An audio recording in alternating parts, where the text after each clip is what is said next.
Well, well, well. Do our eyes deceive us? Or is this really the Xbox 2 podcast live once again with both the hosts? We have Jez Corden, Windows Central, in the house. Yo. What's up, Jez? Good, bro. Yeah. Glad you're not dead, bro. Yeah. And I have returned. I know everybody get your cheering out of your system. Be like, yeah, Rand's back. I'm here, Rand's back. and it's been a while. I missed everybody. I missed podcasting. I really just kind of took a hard break from everything that was going on. Honestly, like I was not in. People always say like, oh, I get COVID or whatever, and they're like, hey, oh, it either kicked my ass or it was a mild case. Mine was somewhere in between that. Mine was very much didn't kick my ass, but also it wasn't mild.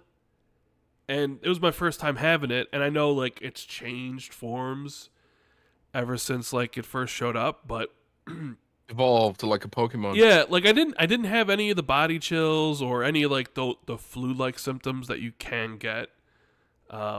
I didn't have any of that. I didn't have the body chills. I didn't have a fever or whatever. But what I did have was just like nonstop coughing, and which I still have a little bit of it. Like I still am coughing here and there, so you might hear me just talk, and then I apologize for anybody who's listening to this or whatever. Like I might cough because it's still, it still shows up, so I might have to mute my mic quickly or whatever because I don't want people to hear me cough. But, like, maybe the biggest thing for me, or at least the most uncomfortable aspect, bro, nasal congestion. Oh, my God. That was... both my nostrils were completely blocked. Completely. Dude, I couldn't breathe. I couldn't breathe out of my nose. And I can I still have that issue. I've been, like, popping these like Sudafed pills, and sometimes I'll be using Afrin, and it is some of the most uncomfortable I'll be sitting there and and it's like you get this unbelievable amount of pressure in your nose, and oh man, it sucks so bad. It sucks so bad, Jez. It's honestly really interesting to me with COVID how everyone just has a completely different experience. Like when I first had it, I didn't have like nasal congestion. I had like tons of mucus in my throat. So I had to keep going to the bathroom to basically cough up phlegm. It was so weird, man. I had a bit of a fever, but I didn't get the body chills either. That's the last time I had COVID. I've had it like 3 or 4 times at this point. But yeah, COVID's no fun, but it's a part of life now. Yeah, apparently. Part of life now. But I'm glad you're back. I'm glad you're still alive. We held down the fort. Me and XB2 faithful. How was the solo show? The solo show of Xbox 2 that you did. What was it, last week, Friday? Yeah, man. It was good, man. I did a solo show last Friday. The Xbox community supported everyone. Supported me. Sorry, supported everyone else as well. Supported each other. We all came together to mourn the loss of Rand. On a solo show on my channel last week. Oh yeah, it was a good show, man. We had it was a good show. Like went for like 2.5 hours. Ooh. Yeah, I've never done a solo stream that long, so thanks to everyone who came to support that. And we also did an XB2 +1 - with Miles Dompier, and who's now a game dev over at Ilphonic. That's up on Patreon now, and it'll go live to the public next week. But yeah, we also did XB2 +1, but I missed you, man. It wasn't the same going solo as much as fun as it was. I was thinking like, man, I miss my Rand, man. You don't have somebody to bounce off of, right? And for me, sometimes while I could do solo, I would be reading the comments, and I would just be talking. I'll be talking, getting my point across, and I'll be reading the comments, and then I'll read a comment that just like kind of throws me for a loop, and then I lose my train of thought, and then I'm like, okay, what am I talking about again? And it's like, oh, wait, I can't read but it's like, you got to read the comments because, it's a solo show. You want to bring everybody in. But I always find that a little bit difficult when I like really get into it and you read something and then maybe someone says something you didn't expect and you're like, wait, what? And then you're like, oh shit, I just lost my train of thought. And you're like, God damn it. Yeah, But it's different. It's different going solo, but it's still fun. I'm gonna try and do more of them. I actually had this week off work, so you were taking a break. I was taking a little break too. I didn't do anything work related this week, until yesterday when certain controversies bubbled up to the fore. Controversies, yeah. So I felt like I had to weigh in here. Yes. Couldn't not share what I know, and we'll be talking about that a bit more later. But yeah, it was I had a nice week to recharge and as well, and I think sometimes you need to recharge. I've realized that this week because I feel so much better about everything. I've got all these plans now. I have stuff I want to write, and I got some exclusives opinion pieces, perhaps. Maybe opinion pieces. I mean, I've also some games I want to review. We'll talk about some here, in a minute. We've got Star Wars Outlaws. I've been playing that. Yeah. Finished off Diablo, the latest Diablo season. Also got World of Warcraft review to write. Oh my God, nobody cares about World of Warcraft. Yeah, no one here cares, but nobody cares. Oh my God, they've. Did you guys know? This might be me throwing Jez under the bus, throw me under the bus. But Jez said when he was playing World of Warcraft, this new expansion, he cried. I did. He cried. It's true. He cried tears.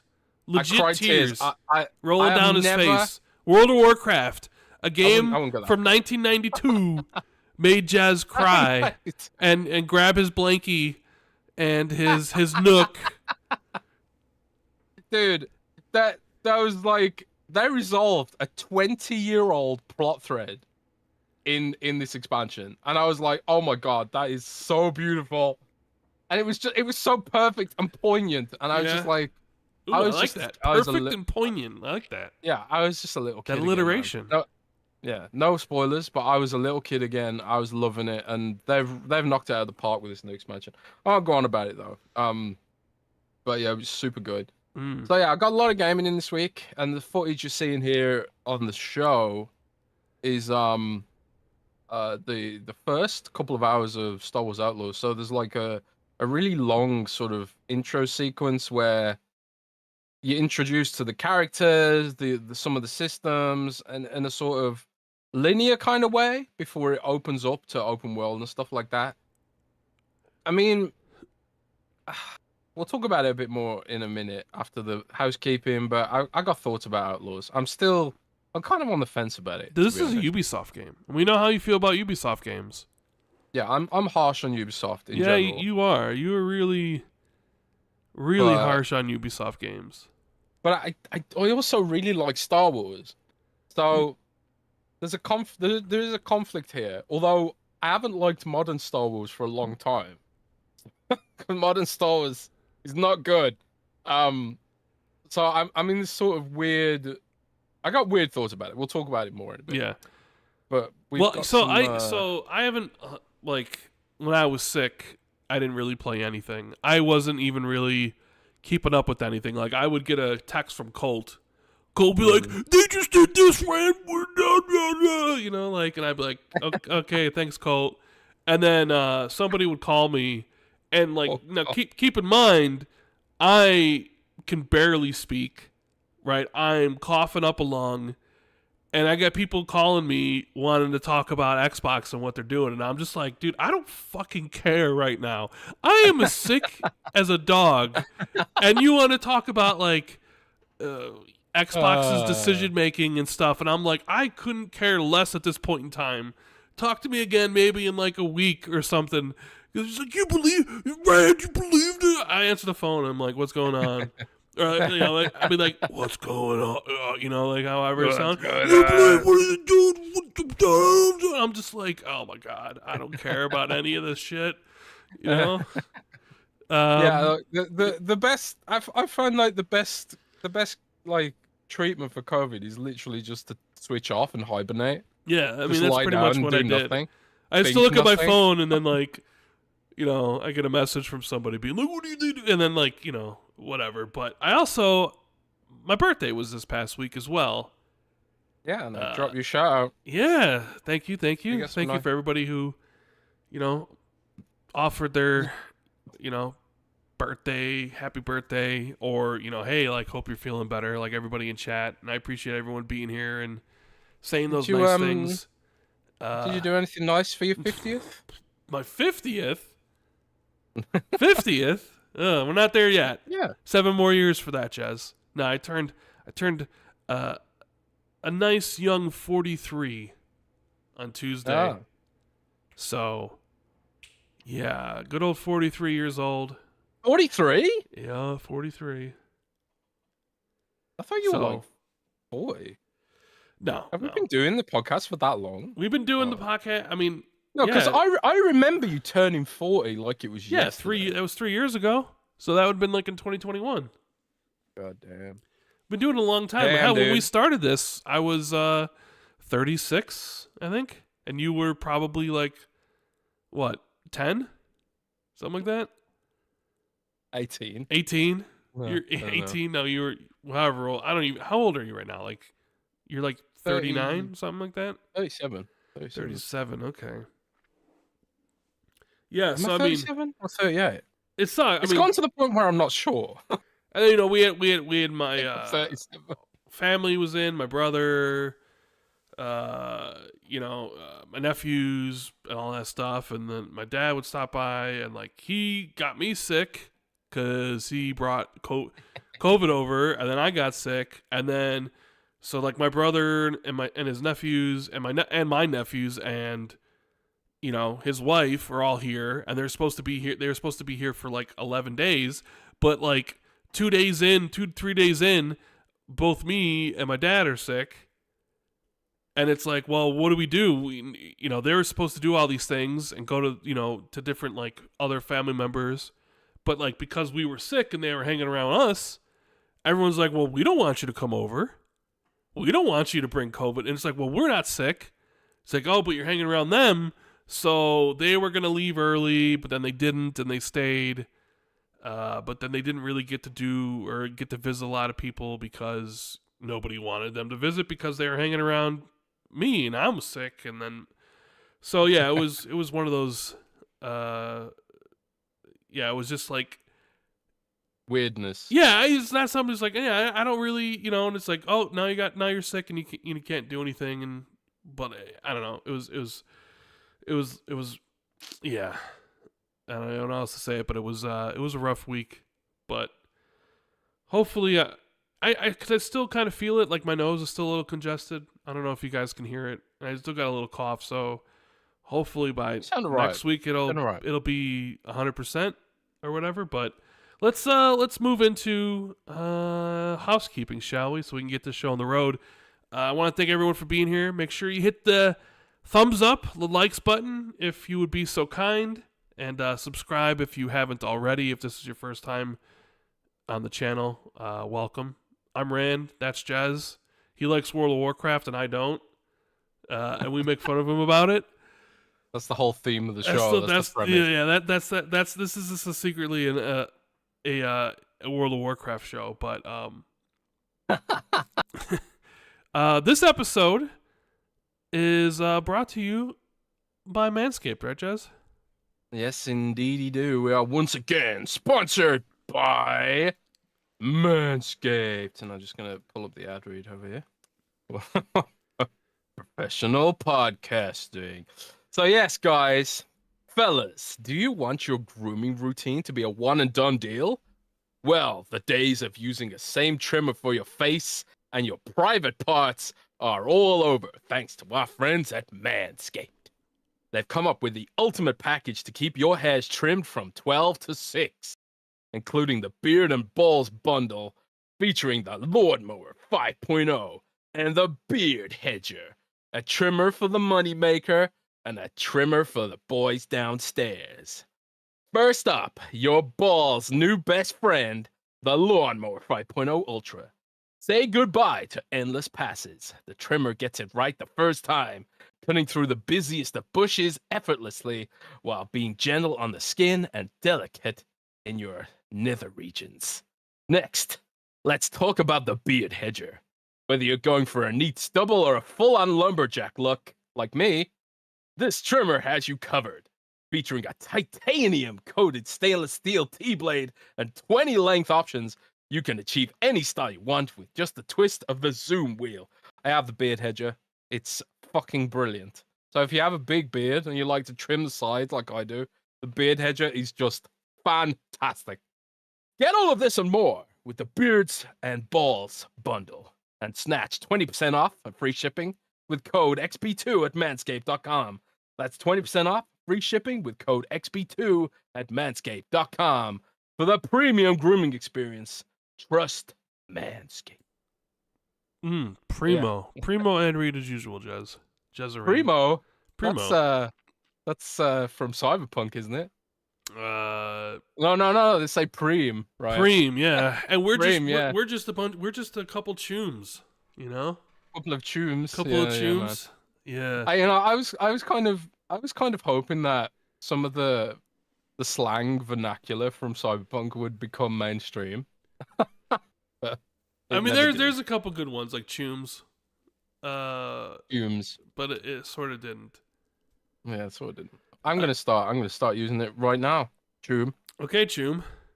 I'm gonna push it. We're gonna push it. But we've also got some lovely Patreon shout-outs, right, man? Do you want me to do them? Or do you want to save your voice? Yeah, save my voice. You want me to do them? Yep. All right, let's save Rand's voice, guys. We got some Patreon shout-outs from the lovely people at patreon.com/XB2. We've got Tia, who's a new member. Thanks for joining us. Shrapnel in the Machine, Xbox Dave, Just James 93 is returning. Jay Peltier, Thurgus, Holy Dark Death, Steve Stompy, James Wazo, Tricks of a Tray, Batad Haddock, Army Dude 52C, Brian Keipel, Foreign Object, Mythic Marty, Morik Donkey, Randall Thor 19. Thanks so much, Rand, for subscribing to the Patreon. Silas, Eric Gregory, James Moore, Fantasticals, Katriox, Bright Tundra 1, Discarded Caboose, Justin Duell, Frank Marino, P-Bro King, Ace of Tia Madison, Governor Grimm, DZ Huffin, Woggerman, Achievement, The Scarecrow 1-1, Adam Bartolo, thanks for joining, Darren Torpy, Professor JJJ, and Wolfgang KPZ.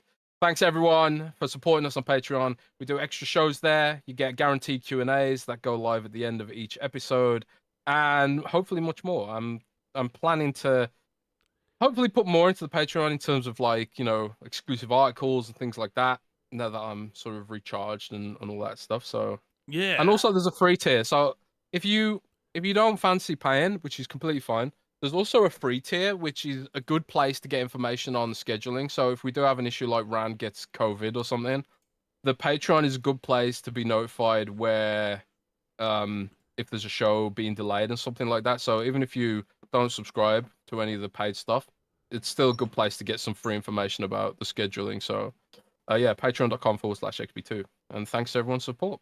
Yes, indeed. Thank you guys so much.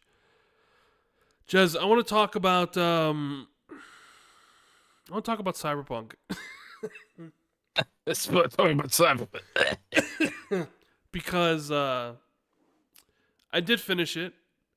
I did do all the endings. And I think I finished it before, I forget what, I missed 2 episodes. Mm-hmm. And I just wanted to once again reiterate how much I fucking love that game. And it's fantastic, man. Here we are. I think I don't know exactly when I finished it, but it's been a couple weeks, and I still find myself thinking about the world, the characters, Johnny, and that's how you know a game's good.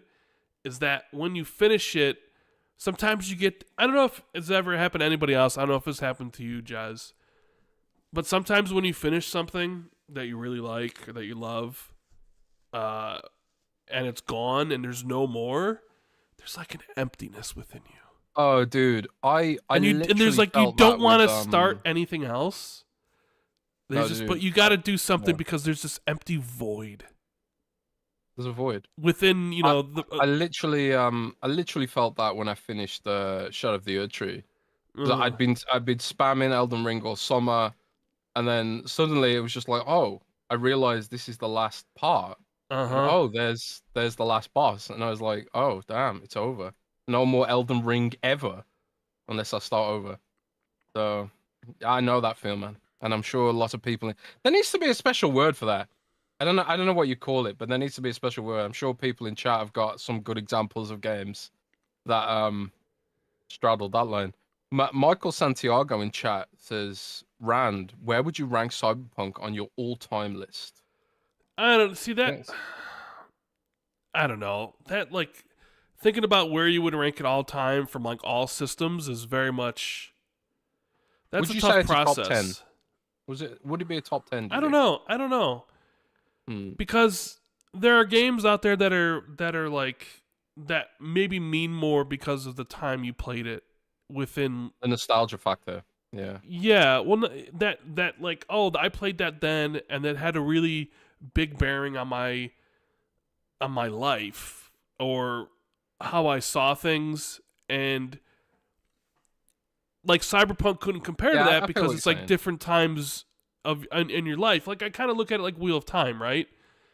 I read Real Time when I was, basically I started reading it when I was 16 or 17, and pretty much early on in my, my reading journey, actually reading for pleasure, because I know everybody goes through school and we all have to read books and then write book reports, but nobody likes to do that stuff. Nobody likes being forced to be like, here, read East of Eden and write a book report about it, or read David Copperfield, or whatever book, read 1984, right?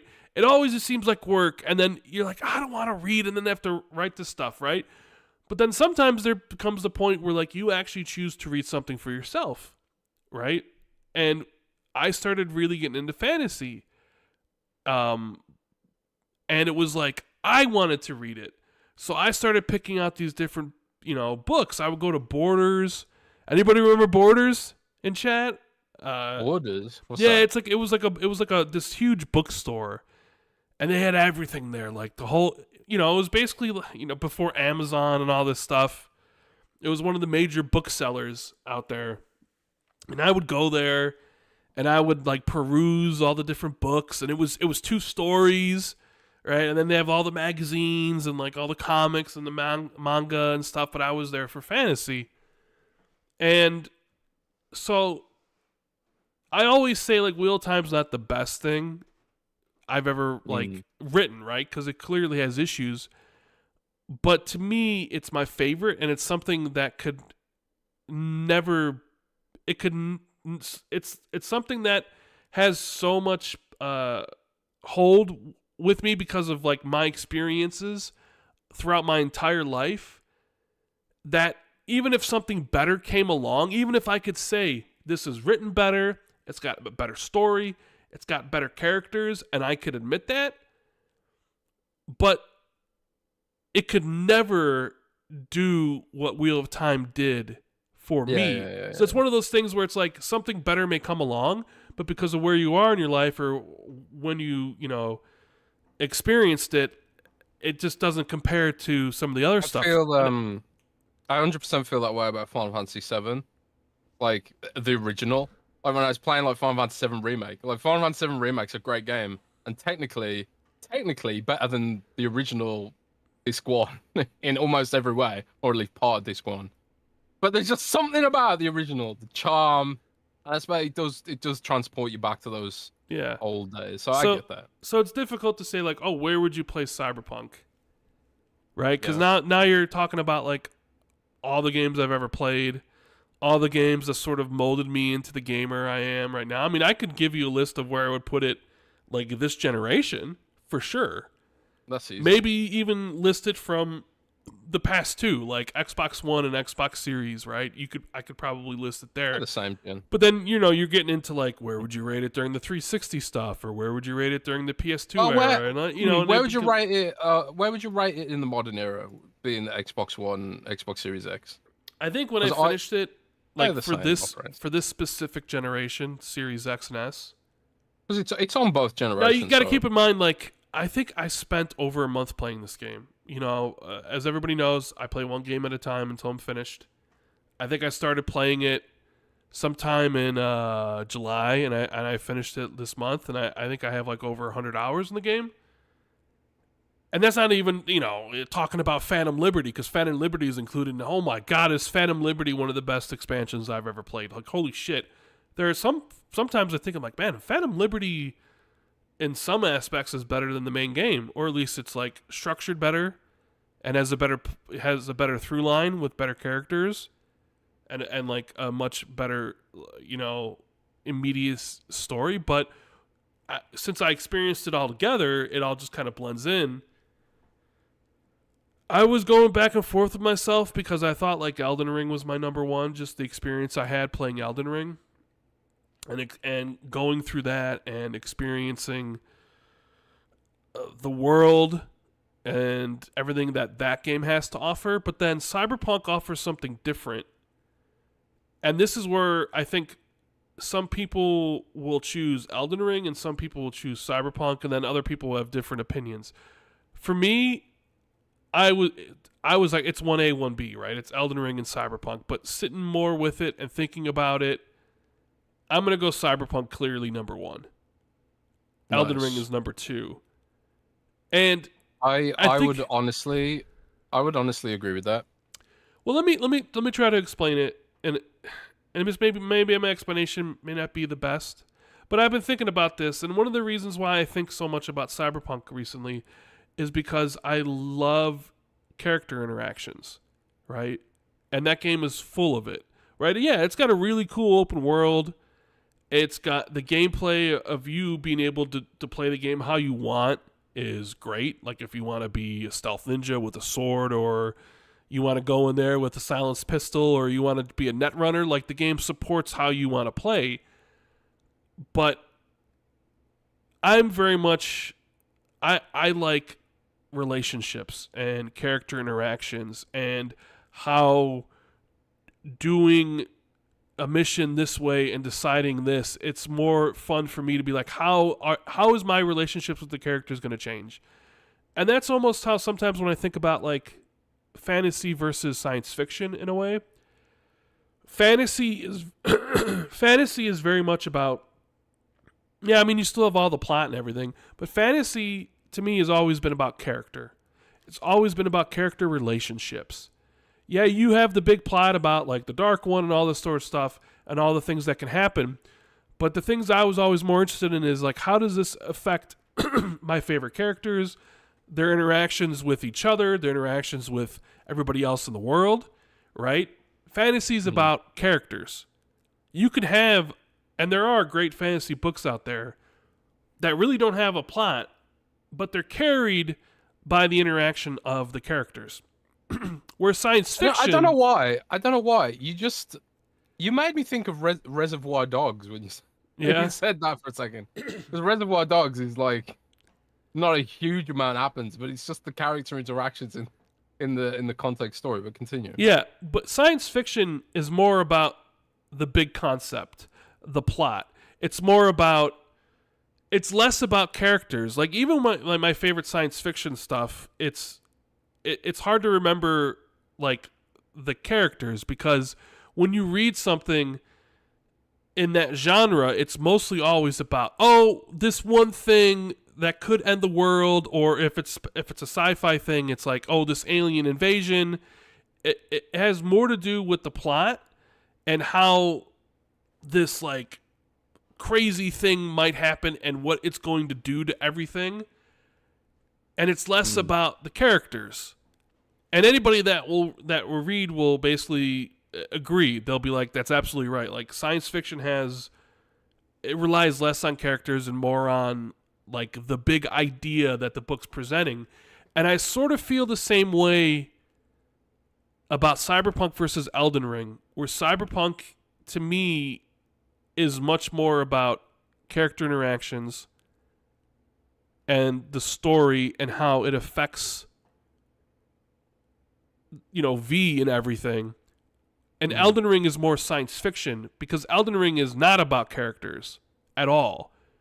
It's more about the big overarching thing, right? The lore, the world. And I know that's maybe not a good explanation, but that's how I think of it. because when I sit here and I think about Cyberpunk, I think about Johnny. If you have a good relationship at the end, Don't spoil it.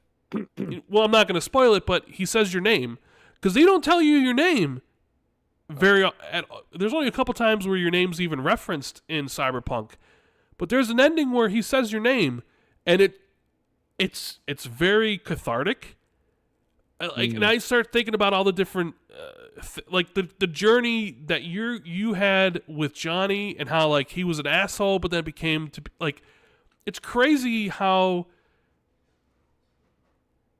that character, like at first I was like, Johnny's a piece of shit or whatever, but by the end, I was so attached to him and everything that was going on. Like I didn't want to lose him essentially. And I thought about like, okay, am I gonna make this choice? Am I gonna do this? What's Panam gonna think about me? What's Judy gonna say? What's Victor gonna say to this? But like none of that really enters into like anything in Elden Ring because there really aren't any character interactions, and that's why I sort of compare them to like fantasy versus science fiction. And to me, I tend to value characters more, so that's why I'm thinking more about Cyberpunk to this day than Elden Ring, and why I would put Cyberpunk higher, because I think it has better characters overall, and that's what's going to stick with me 10 years from now. And that's what sticks with me with like Wheel of Time and some of the fantasy books I read, is the characters within them and how much I grow to love them. And and that's not to say I don't love science fiction. I do, but I need to be in a mood to read science fiction because it's more focused on like big ideas rather than the characters, and I tend to love character studies. So that's kind of my roundabout way of saying Cyberpunk is my favorite game of this generation. And it's funny because if I were to rate it if I were to include last gen, it probably would be Red Dead 2 and Cyberpunk. And you're talking about two of, Red Dead is also a character study. It's quite an amazing game as well. So yeah.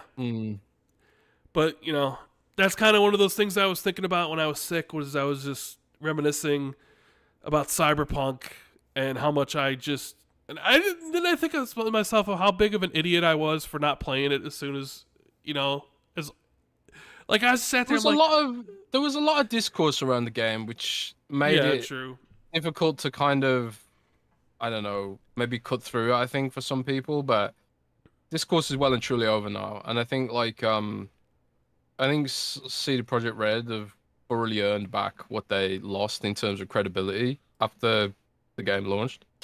But yeah, I don't know. It was fantastic for me. I loved it day one. I didn't experience that many bugs with it.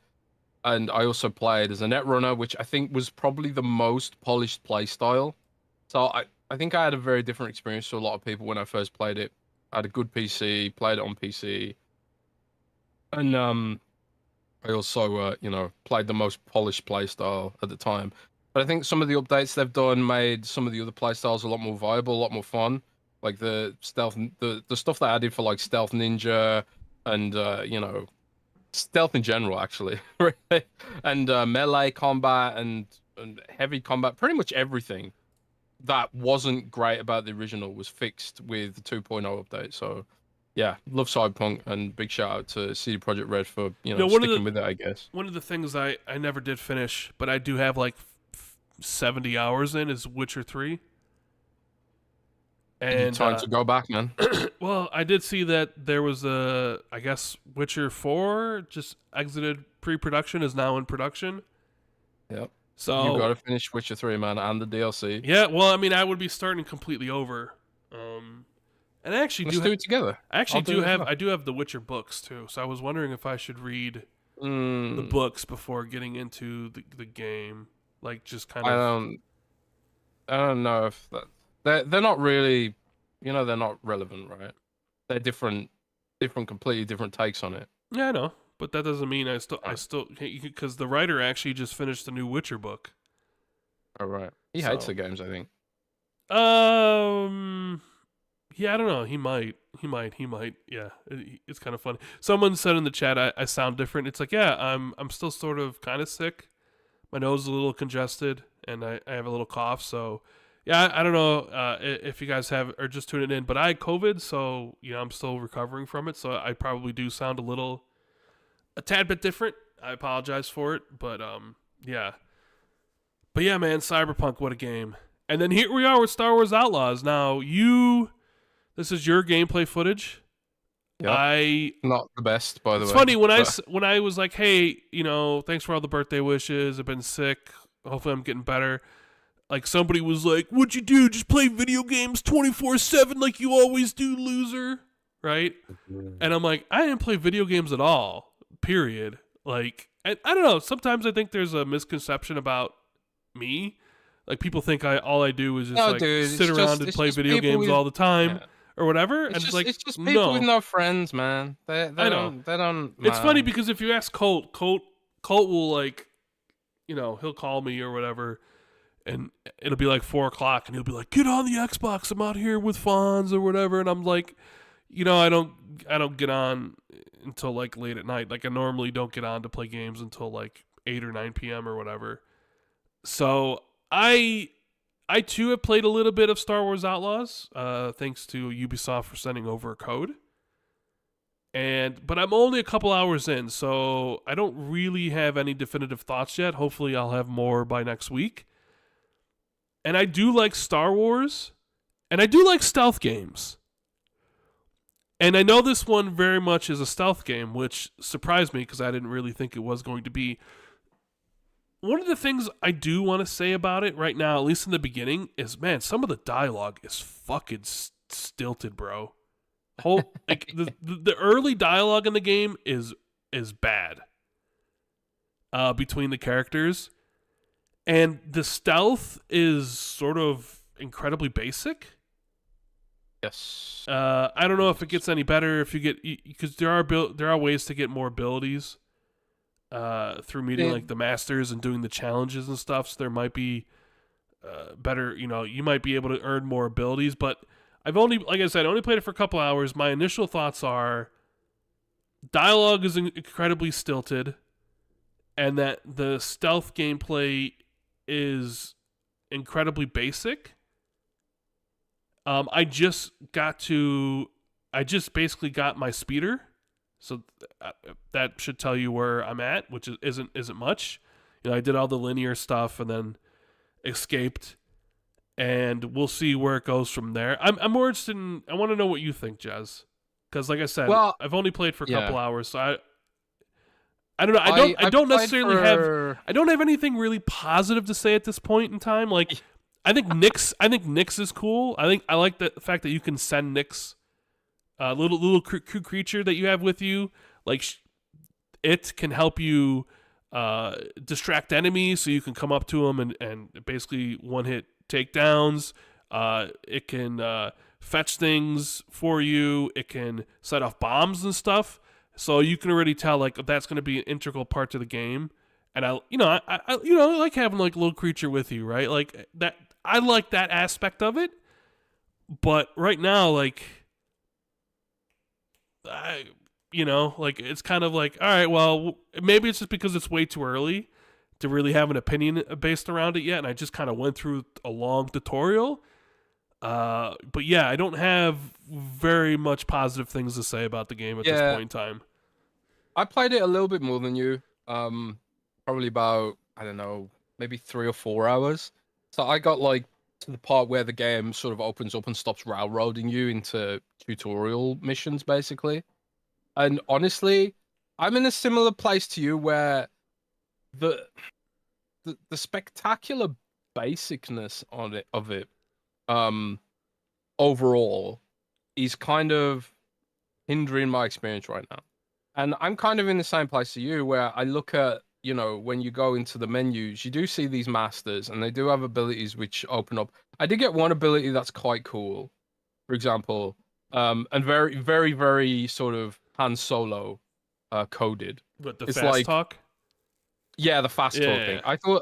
I thought that was kind of cool, and it was kind of like it was a hint that, oh, maybe it does get more interesting, maybe it does open up. So the fast talk is what happens if you get spotted when you're in an area you're not supposed to be in. You can sort of start to try and talk your way out of it while gradually approaching the enemy, so you can do a takedown on them. You know, pretty much like Han Solo would do, um, which I thought was a cool thing.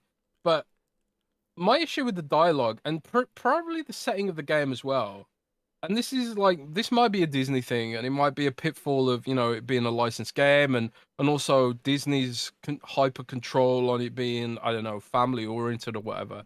But I kind of feel like if you're doing a game about the underworld and criminality and stuff like that, it's hard not to compare it to the likes of GTA or Red Dead Redemption. Now, Red Dead Redemption is the ultimate outlaw simulator, right? Mm. I'm not saying every game needs to be as good as Red Dead Redemption to be fun or even valid, right? But I kind of feel like you can't make a kid-friendly game about outlaws, man. You can't really do it, I don't think. I think this should have been a little bit more mature, at least what I've seen so far. It should have been a little bit more mature. It should have been a little bit more, I don't know, gunning for the Rogue One maybe audience, a bit more gritty, rather than Episode 1 audience. Yeah. Because they've got all the stuff in, like the little mascot that can sell toys Yeah. of, which is completely unnecessary. Although I do like Nyx, and that's me being a cynical asshole, I guess. Nyx is cool, I suppose, Mm. but it's just the kind of it's just symptomatic of that sort of like, we want to make a game about outlaws, but also it's got to be kid friendly. And Well, I mean, I'm Star sorry, Wars but always like, has those like cute little things that they have, you know, yeah, cute little I know, I characters. know, but like even the Star Wars Clone Wars TV show so far is striking me as something that's darker, even though that was for kids, than this game, which is weird. But I'm giving it the benefit of the doubt because maybe it opens up, maybe shit gets real later on, maybe it does get darker. But so far, I'm just kind of like, this is like a Lego Star Wars game in terms of the audience they go for. It's very simple, it's very kid friendly. No swearing. There's not a whole lot of like, I don't feel like I'm an outlaw yet. The beginning of the Um, game, like here, I feel like a wimp. we're watching Jez's gameplay, where you're basically on these cliffs and you see this like big city, and you're using your grapple hook to get around and go around. It reminded me like a lot of like, oh, this is Star Wars Uncharted. Right. Right, like we're uncharting around, right? We got Nyx, we got our character we can talk to. You know, we're doing some jumps. We're going, you know, we're infiltrating something, trying to steal something. And I was like, oh, this is kind of Uncharted, in a way. Like, oh, I can imagine the pitch for this being like, all right, imagine Star Wars and Uncharted, boom, mash them together. Everyone's gonna love Also, it, is right? Uncharted open world? No, Uncharted is not open world. I mean, there are aspects, like there are some levels which are open, but no, it's definitely chapter based stuff. Yeah. I mean, I will say this, right? I really want to like it because I do like Star Wars. You know, I've got a lot of nostalgia for the franchise. I love the Clone Wars cartoon, even though it's supposedly for kids. Like someone in chat mentioned, like Clone Wars is dark as shit. I mean, yeah. I mean, that's why I'm comparing it to that. It's like, how are you gonna like Clone Wars was aimed at kids technically, but Clone Wars some really fucked up, haunting shit in Clone Wars, man. If you haven't watched Clone Wars, like, do yourself a favor. That show is some of the best Star Wars content ever, I think. But even Rebels, like Star Wars Rebels, had like these dark moments that I'm not sure are gonna manifest in this game. Ubisoft often has this thing where they play things really safe, and then if they do stray into darker territory, it's usually really formula. Oh, did the stream disconnect? I hope not. Stream is disconnected. Attempting to reconnect. F in chat. Uh, You're not disconnected though. It's you guys back. hear us? No, F. F. Okay, we're back. Yeah, because I got a notification on OBS that it said it got disconnected, but we're good now. Okay. Weird. You gotta turn down your bitrate, bro. The bitrate's fine for what my internet can do. What do you mean? Apparently not. That's true.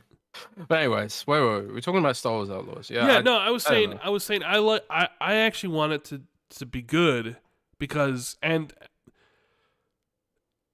I like stealth, and we don't get stealth games very often. It's a genre that has basically completely disappeared because I feel like people don't have patience.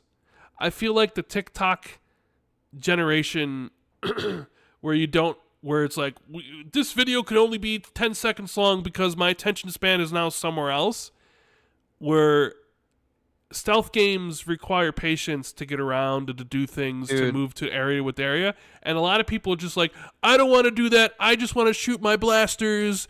So to me, I want the game to be, well, I don't know if the game's good, right? So if the game's not good, then that's a problem. But I want it to be good simply because it's a stealth game.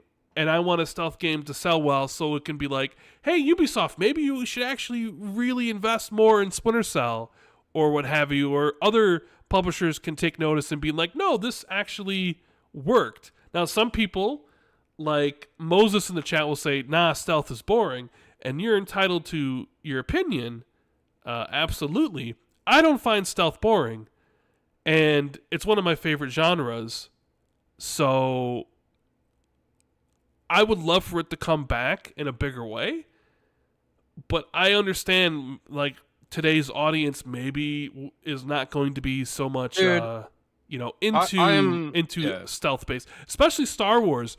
Like, Star Wars is like, I want lightsabers, I want instant action, I want, my powers, and, at least for right now, at the beginning, this is very much like methodically slow, you're just a regular person with healing, things. So people are saying we're cutting it out, Jez. So I don't know. Ah, shit. What's your Discord say? 'Cause it might be your internet. Is Discord yellow? No, Discord's fine. Just restart just refresh the stream and it should be fine. Refresh the browser tab? Yeah, if anybody watching, just refresh the YouTube, like your YouTube stream on your phone or your thing. Yeah. But I hear what you're saying about the stealth stuff, because I felt the same way. I like, I have no attention span, and stealth games frustrate me sometimes. And you might even see a sequence in this where I get tagged because I'm not stealthing very well. And then you might see me in this gameplay footage actually get frustrated and just try and rush through it. Because I am literally that person where it's just like, man, this is just too irritating and I just want to get through it now, And then, like, if you try and rush, it just makes it worse. And it's like a cascade of, getting frustrated, right? And I think that is a challenge with today's audience, especially the younger audience, who do have fried attention spans. At least that's the perception. That's why, Rand, I would argue they should have gone for older audience. They should have made this mature themed, going for mature players, older gamers, people who know who Han Solo is. I think a lot of younger people probably don't even care about, the older Star Wars. The mythology of being a bounty hunter or no bounty hunter, a smuggler in the Star Wars universe, doing the Kessel Run and all that kind of stuff. I don't know, but I'm gonna continue giving it the benefit of the doubt and give some more definitive thoughts on it maybe next week. But yeah, I don't know. Maybe we should grab some super chats before they pile up, my dude. Yeah, all right. Let me get to some of these super chats. Thank you for everybody who sent it in. We have a chat summary. Auto-generated experiment. Quality may vary.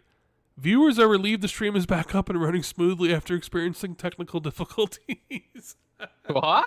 That was the AI auto chat summary of what people were talking about in the chat. You never see that pop up? Is it AI? Yeah, no, I don't. It'll pop I don't up. think we have that in Europe. it'll pop up at the top where it's like, it's auto AI chat generated summary, and it basically gives Oh my God, it gives a really? summary of what people are talking about in chat. Yeah.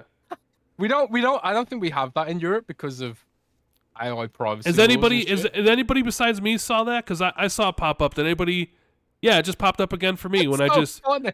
it just popped People up are again. Chat relieved. summary, auto generated experiment. Quality may vary. Any guys can you guys see this, or is it just me? That is so funny. That's pretty funny. I've seen it pop up in And this, other streams I've been around, and I've never seen it popped up in one of ours. So it's kind of funny to see, like, oh, people are talking about. It's like, oh yeah, they were upset that the stream went down, but now it's back up, so they're okay. So relieved. yeah, That's the word you. that's what the chat. Are you guys the chat said it. relieved? God damn. That's what chat said, or the AI AI is so said. dumb. Yeah, AI. All right, let's see. We got let me see what we got here. Chat summary, go away. We got Silas, member for 10 months. What will have a longer lifespan and why? The traditional Xbox console or Game Pass? Hmm. Well, so what? Game Pass has been around for 7 years, right? 2017, I think, is when it launched. I mean, it depends what you consider traditional console. I mean, the lines are going to get blurry next gen about what constitutes traditional console, especially for Xbox. I don't know so much about PlayStation's plans. I imagine PlayStation will double down on traditionalism, and that's fine. But Xbox, I believe, is going to go PC. They're gonna converge Windows into Xbox a lot more. So like, but it's still gonna be a traditional console experience. You'll still be able to play on your sofa. Still gonna have a TV UI. It's still gonna be like locked down at least to some degree. I don't think you'll be installing like, I don't know, Office on your Xbox, for example. I could be wrong, but I don't think you'll be installing Office on the next Xbox. So in that context, if the next Xbox is maybe a little bit different but still traditional console, I think I think Xbox is gonna survive long into the future to the point where the question won't even matter. But I think like if cloud costs come down and internet speeds just get better, like imagine like one day Starlink is just ubiquitous and everyone can have high speed internet no matter where they are in the globe at any time because Starlink has become so good. Maybe the laws of physics prevent that. I'm not a physicist, but let's just imagine that's the case. Then I think in that context, maybe Game Pass lives longer. But we're talking about a time period of decades here, so I'm not. I would if you were if the point of the question was you're concerned about what the future of Xbox looks like, I wouldn't be worried. I think it's going to be fine.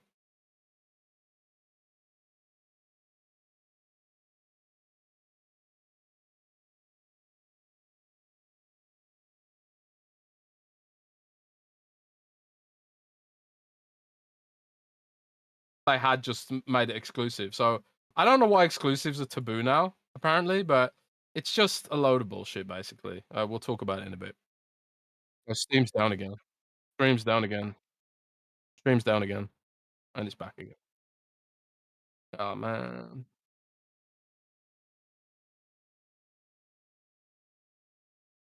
God damn it.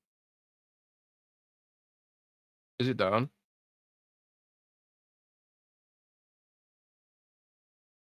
All right, we're back. Yeah, we will talk about the Black Myth stuff in more depth in a minute, but there's a lot of hypocrisy going around.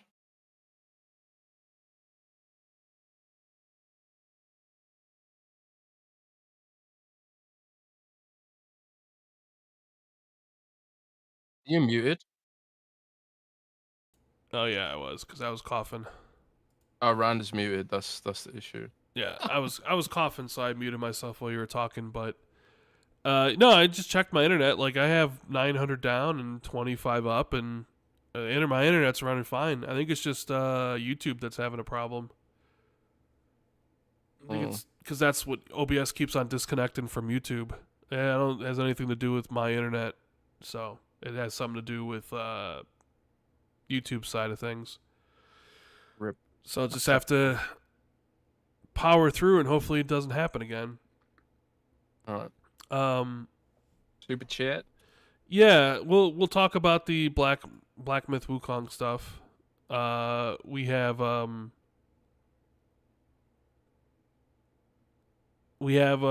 Abner V from India who says, how long will EA games remain in Game Pass?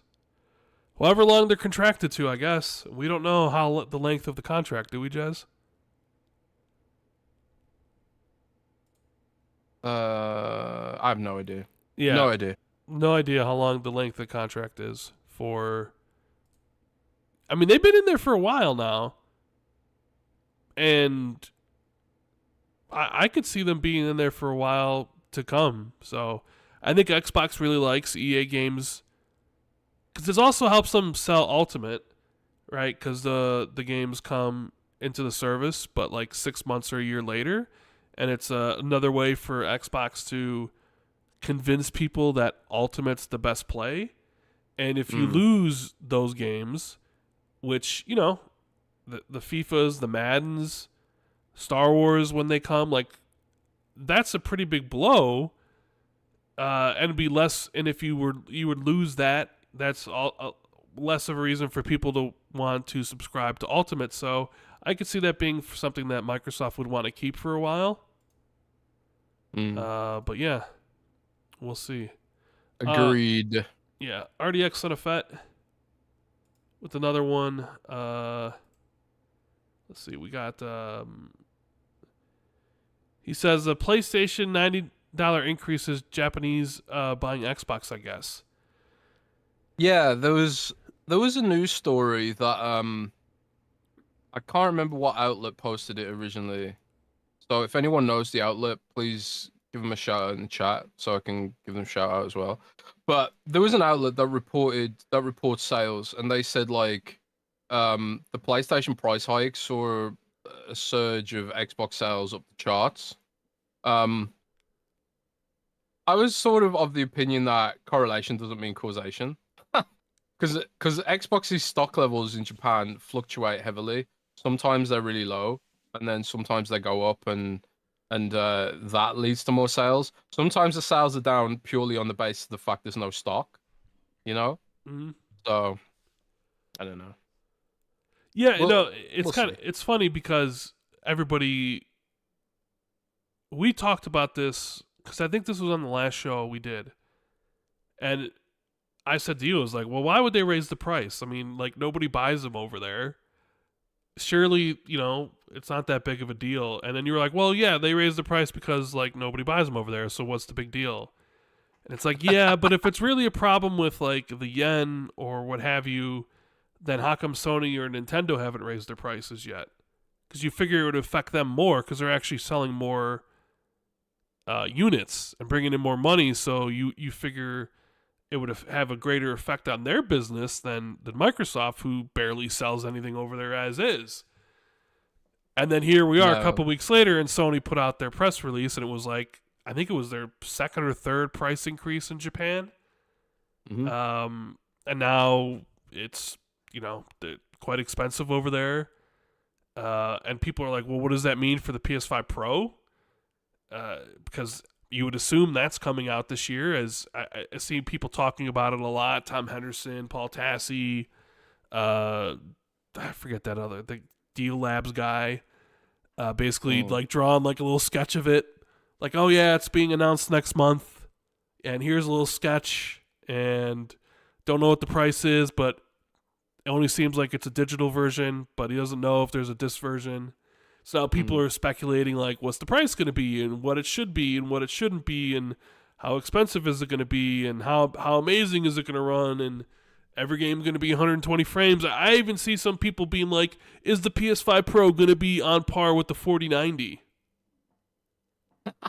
Like, no. Yeah, no, I've legit seen people ask that question, like, yeah, dude, I think Sony has it. They got the Magic, bro. It's totally going to be as powerful as the 4090, and you're like, what? Maybe it's got a hidden GPU like the Xbox One. The Xbox One had a hidden GPU in the power brick. Remember that? Yeah. You know, then there's the rumored PlayStation State of Play that Jeff Grubb talked about that's supposed to be coming in September, which they've held state of plays and showcases the last 2 Septembers, so it seemed to would fit, and it's like, okay, when's the Pro going to launch and all these things. So, hardware announcements are always sort of fun. And then speculation will be rampant about, like, is it worth the money? What's it going to do? What games are going to take advantage of it? Are Xbox games going to run best on PlayStation now, right? Because Sony's going to require all their games to have PS5 Pro versions.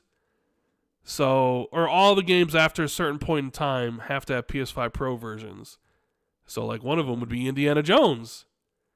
And, like, okay, well, how much better is Indiana Jones going to be on PlayStation? Like, those sort of questions. Is GTA 6 going to run at 60 frames only on the Pro? The one that everybody is, like, hoping for happens. Like, oh, well, it's locked to 30 on the PS5 and the Xbox consoles.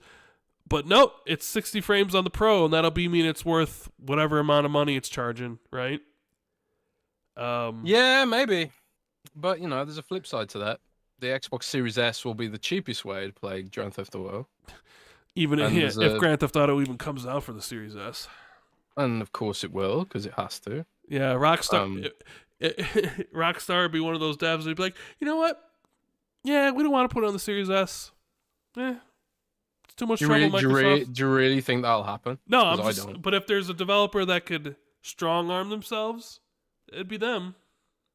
I don't think so, man. Yeah, Series S, we don't want to. We're Rockstar. We'll do what we want. I don't know. Rockstar plays ball quite a lot with Xbox's platform shenanigans. You have to remember, at the end of the day, it's in publishers' interest for there to be competition between the platforms. No, I mean, obviously it will. I'm just saying, if there was anybody that could get away with it and wave their big dick around, it's Rockstar on the release of a brand new Grand Theft Auto. You know what I mean? I could do it, but I don't think it wouldn't be in their interest, in my opinion. No. They want to make as much money as they possibly can. And they also want a healthy Xbox, because if PlayStation dominates the industry, PlayStation could put up their cut and just be like, well, we've got no competition in console now. Now you guys have to pay us 35%, or hell, 40% of revenue. Ooh. Like Chinese publishers do when they partner with Western companies. Like when you publish from a platform in China and you partner with like a NetEase or a Tencent, they take a lot of the profits. A lot of the profits. Because they're, the dominant system there is the government. And they say, if you want to play ball in that market, you have to do what they say because there's no competition.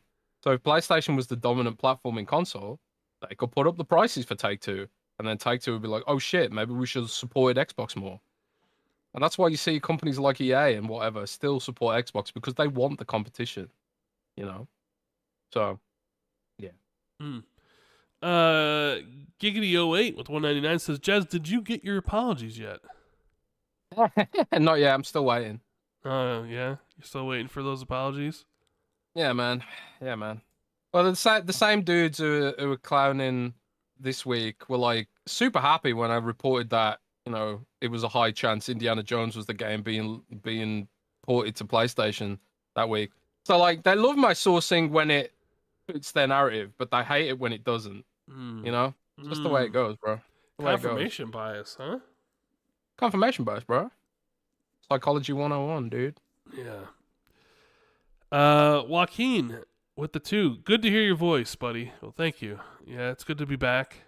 Rand's crackly ass voice. Yeah, my voice. Yeah. I'm Rand 419. I'm 55 years old. Commander Shepard, member for 50 months. Thank you.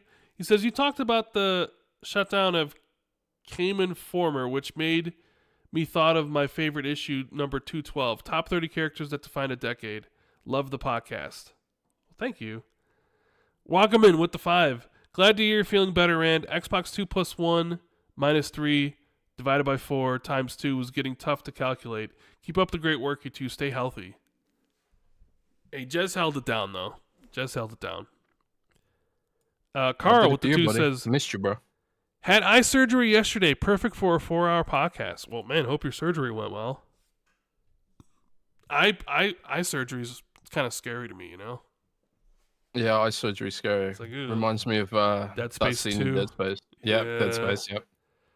Yeah, RDX Yeah. Son of Fett says, playing COD beta on Game Pass, Omni is really good. Are you gonna download the COD beta? It's live right now for Game Pass members and early access. Man, I don't know, man. I got so much else that I want to play right now. Yeah.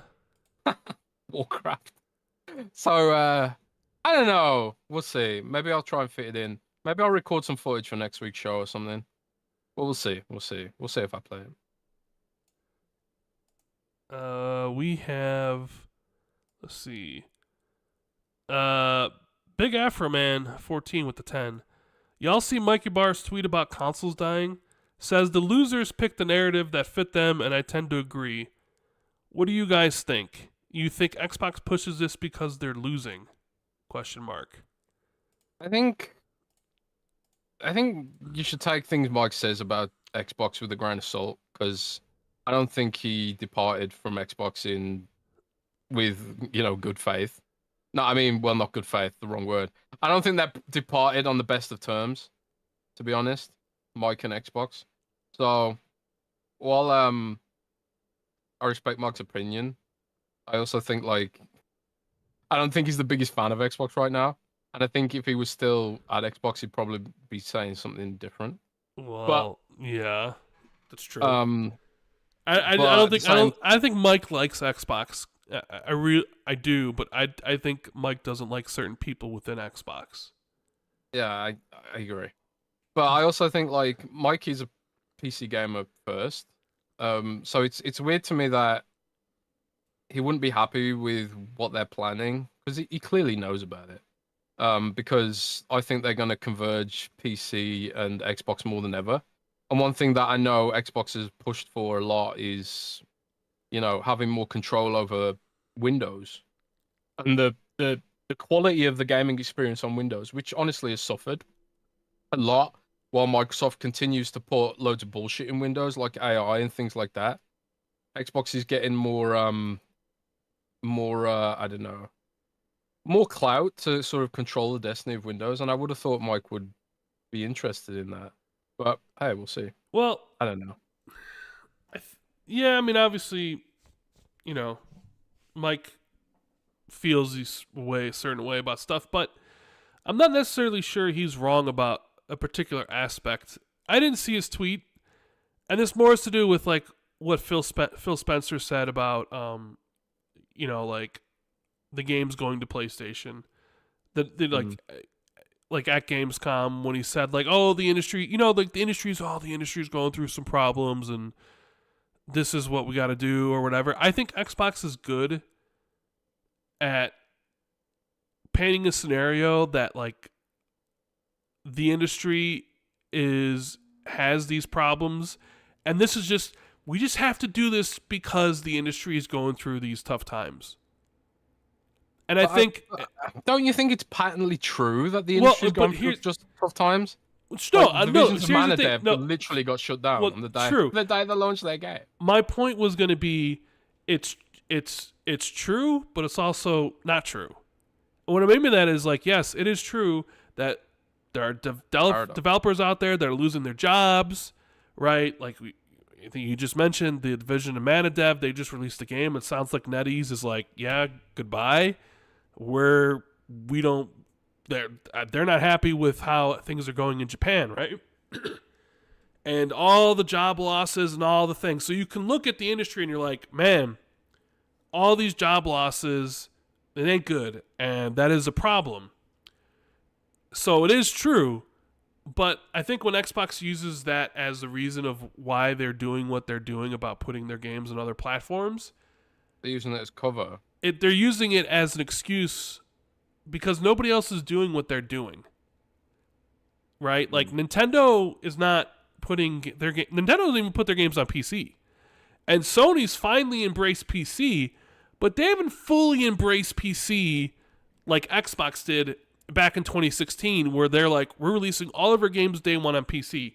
Sony's embraced it more, but even still, they're kind of they kind of do Xbox is full hug on, they're all up in you, come here, PC, we love you. Dude, I don't know, man. Like, I'm seeing God of War Ragnarok PC ads on Reddit in Europe. Sure, because it comes out in next month.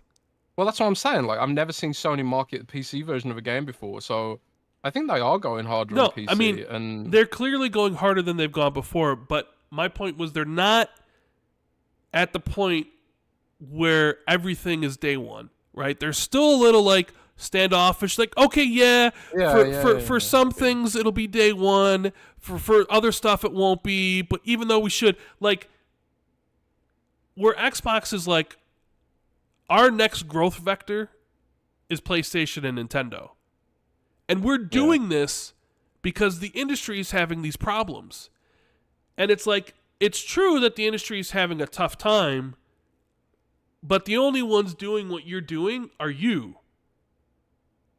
And granted, it's only because you've spent $80 billion in acquisitions.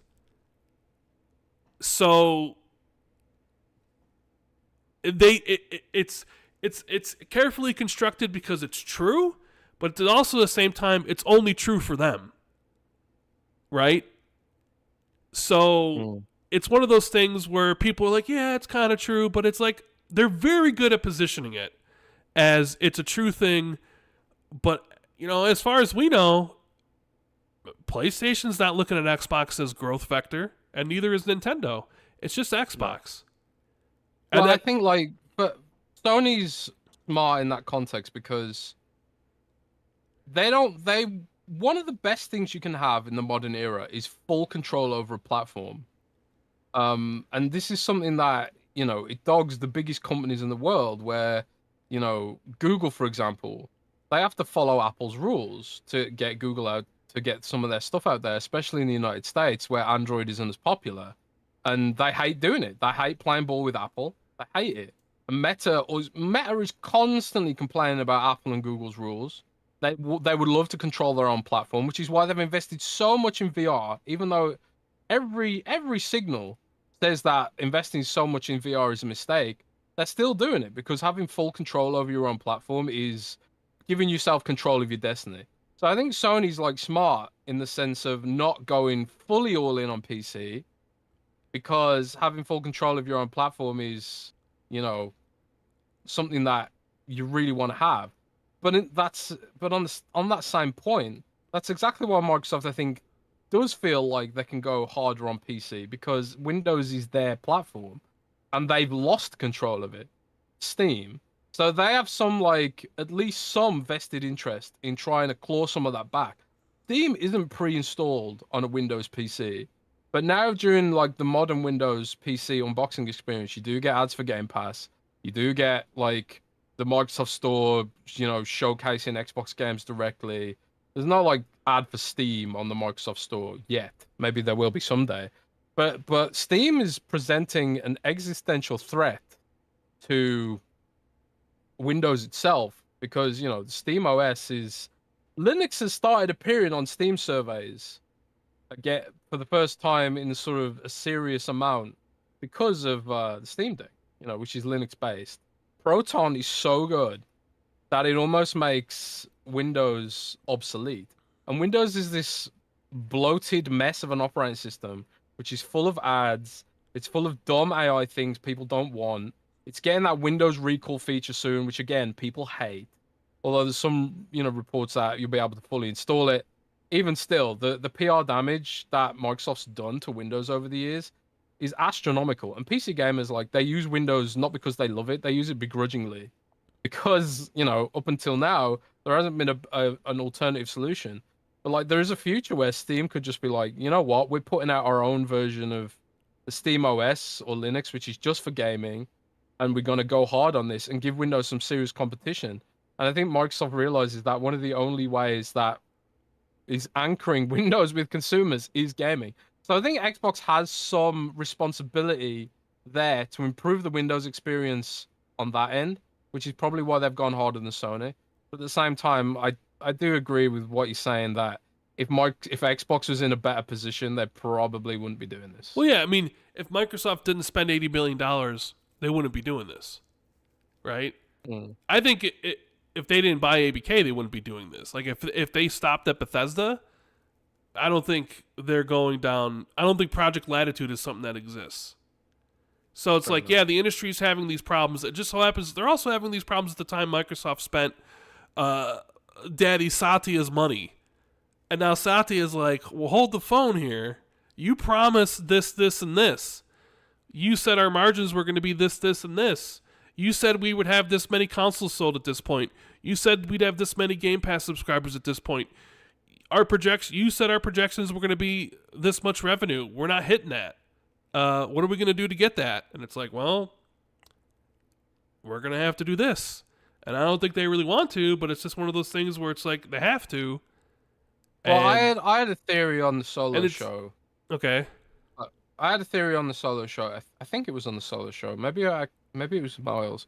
But I had a theory that like some of their plans for next gen, which includes bridging Windows and Xbox, things like, Sarah Bond's forward compatibility team, which they announced exclusively with Windows Central back in spring.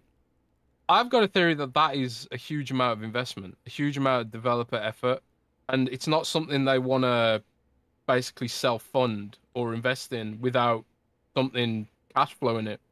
So I had a theory that like maybe some of this is partially to develop the next Xbox platform, and then after they're through with that, and they don't need to go so hard on basically refactoring the Xbox operating system, maybe they pull back on some of this stuff. Maybe this is about a short-term cash injection, and then they pull back, maybe on and then go more deeper on timed releases and stuff. But maybe that's also just pure copium, and maybe they're just like they're addicted to the cash cow that is PlayStation platform, because the PlayStation platform is huge. And I reported exclusively a little while ago that Sea of Thieves has crossed 1 million sales on PlayStation. A while ago. It's probably even more than that now. I don't know exactly the timeline of that exactly, but I do know it's crossed 1 million sales. So so yeah, we'll see. Yeah. But no, Microsoft is good at basically projecting that the industry's problems are everybody's problems, and that they have to do this for those reasons. And it's like, no, yeah, it's true for you, but it ain't true for everybody else. So yeah. Yeah, what else we got here? We have let's see. Daswell Gordon with the 2. So, Final Fantasy on Xbox, let's talk about it. Yeah, Jez, so people tell me that you said something on one of the Xbox 2 shows about Final Fantasy and Xbox and stuff. What's going on? Yeah, so I don't know. We were talking about on the solo show, we were talking a little bit about a variety of topics, and people were asking about Final Fantasy, I think. And then because Square basically came out and said they're doubling down on Xbox, right? There was all these articles that came out recently about it, right? Yeah. How I can't remember if I said it. I think I said it before that article came out, if I remember correctly. I think you did, but basically, I saw PlayStation fans trying to community note like IGN, because IGN had like a interesting headline and stuff, and Square Enix is like, oh, by the way, we're turning Foam Stars into free to play. Like, good luck with that, Square Enix. You remember, it's because Foam Stars was, for whatever reason, it was just like, no, we're just gonna make this game exclusive to PlayStation, a live service game that nobody asked for, nobody wanted, and then it bombed. And here we are a few months later, like, well, what'll save it? Free to play. But only still on PlayStation. Yeah, good luck with that. You know what I mean? And now they're like, hey, we're doubling down on Xbox with these things. And I think they said one of the reasons why it was tough for them was because Xbox really doesn't have a presence in Japan, which is true, really. But yeah, I mean, I don't know if we'll see any announcements at TGS. Like maybe we get an announcement of like maybe we get an announcement of like Final Fantasy Pixel remasters and Final Fantasy 16 or something. Well, I had this sort of like I had hints recently that that all the games that are missing, all the Final Fantasy games that are missing from Xbox, even including 7, are on the slate for Xbox. I don't know timelines. I don't know timelines, but it was kind of you know, the source on this was quite excited about it. So I'm just kind of like, I interpret that as like, oh, I should be excited as well, probably. So um I really, really want the Pixel remasters on Xbox really badly. So for me, it's like if what I would like, and this isn't a leak. This is sort of like a prediction. Oh, not even a prediction. This is like a hope. Like I think like the way I would love to see this presented at TGS, and just like what I what I would love to see is that, like, Phil maybe comes out with Square Enix again at TGS, talks about, what they're gonna do with Square Enix or whatever like that. And then maybe they announce Pixel remasters for Xbox there, right then and there, or with a launch date. Maybe Game Pass inclusion. Maybe that's too much to hope for, but I think Game Pass would be cool as well. Mainly because I'd love to see Pixel remasters on Game Play Anywhere, so I can play it on my Lenovo Legion Go. Um, I'm gonna have some. If you're interested in PC gaming handhelds, by the way, look out for next week. I got a scoop on Lenovo's plans for the Lenovo Legion Go line coming next week. But yeah, I'd love to see that on Xbox Play Anywhere. But also, like, I think it'd be cool if they tease Final Fantasy 16 for Xbox. I tried the Final Fantasy 16 demo for the first time the other day. It looks spectacular on my PC, absolutely spectacular. So excited to see that as well come to Xbox for Xbox fans there. And then also maybe they could do like a montage thing where they just showcase all the Final Fantasy games of the recent era, and that, like, maybe that includes 7 as well, 7 remake rather. I think that would be awesome, but hey, we'll see. Right. And that's not a leak, or that's just like something I would like to see personally as a fan of Final Fantasy. RDX Son of Fett says Dreamcast guy called out Paris on Twitter. I must have missed that. Yeah, it's great. It's been great for engagement for him.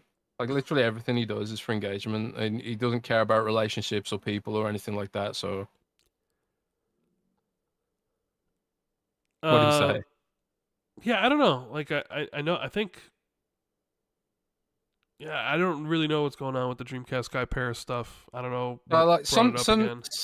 something happened last week. So Dreamcast guy he was invited to be on a review panel with a VGC, and pretty much the whole community attacked VGC for it. And they're like, "What are you doing? Why are you platforming this guy?"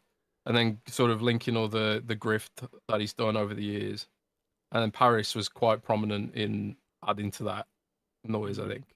So Dreamcast was probably not very happy with it. And VGC apologized for platforming Dreamcast guy. Oh man, I really tried to, like, see it from Dreamcast guy point of view and just be like, well, this is just the YouTuber playing the game. But when he started, like, bringing, like, it's one thing to grift and attack the platform. And I think, like, publishers can handle it, and and stuff like that. But then he started going after people personally and started attacking people on a personal level. And I think that's when, like, it's going too far, and he started doing that, and people pushed back on it. And now he's reaping what he sowed, basically. So yeah, it is what it is, but Mm. I don't know. I didn't. He's Yeah, I messing didn't around. see what he said, so I don't know. Champagne Supernova with the 5 says, "Glad you're doing well, Rand. Good to have you back. I'm sorry, but let's ask a tough question. Why do you have a landline in 2024?" Randall Call Central. Why do I have a Yeah, that's a landline? good question. I've never really thought about that, but why do you have a landline in 2024? Um, because somebody else is paying for it, and they wanted to keep the landline, and I didn't want to give everyone my cell phone. So Right. if I was paying for it, I'd get rid of it. But they wanted me to have a landline phone, so whatever. And I was like, okay, well, I'm not paying for it then. They're like, I'll pay for it. I'm like, okay, well, fine. Was it Phil? Yeah, sure. It was Phil.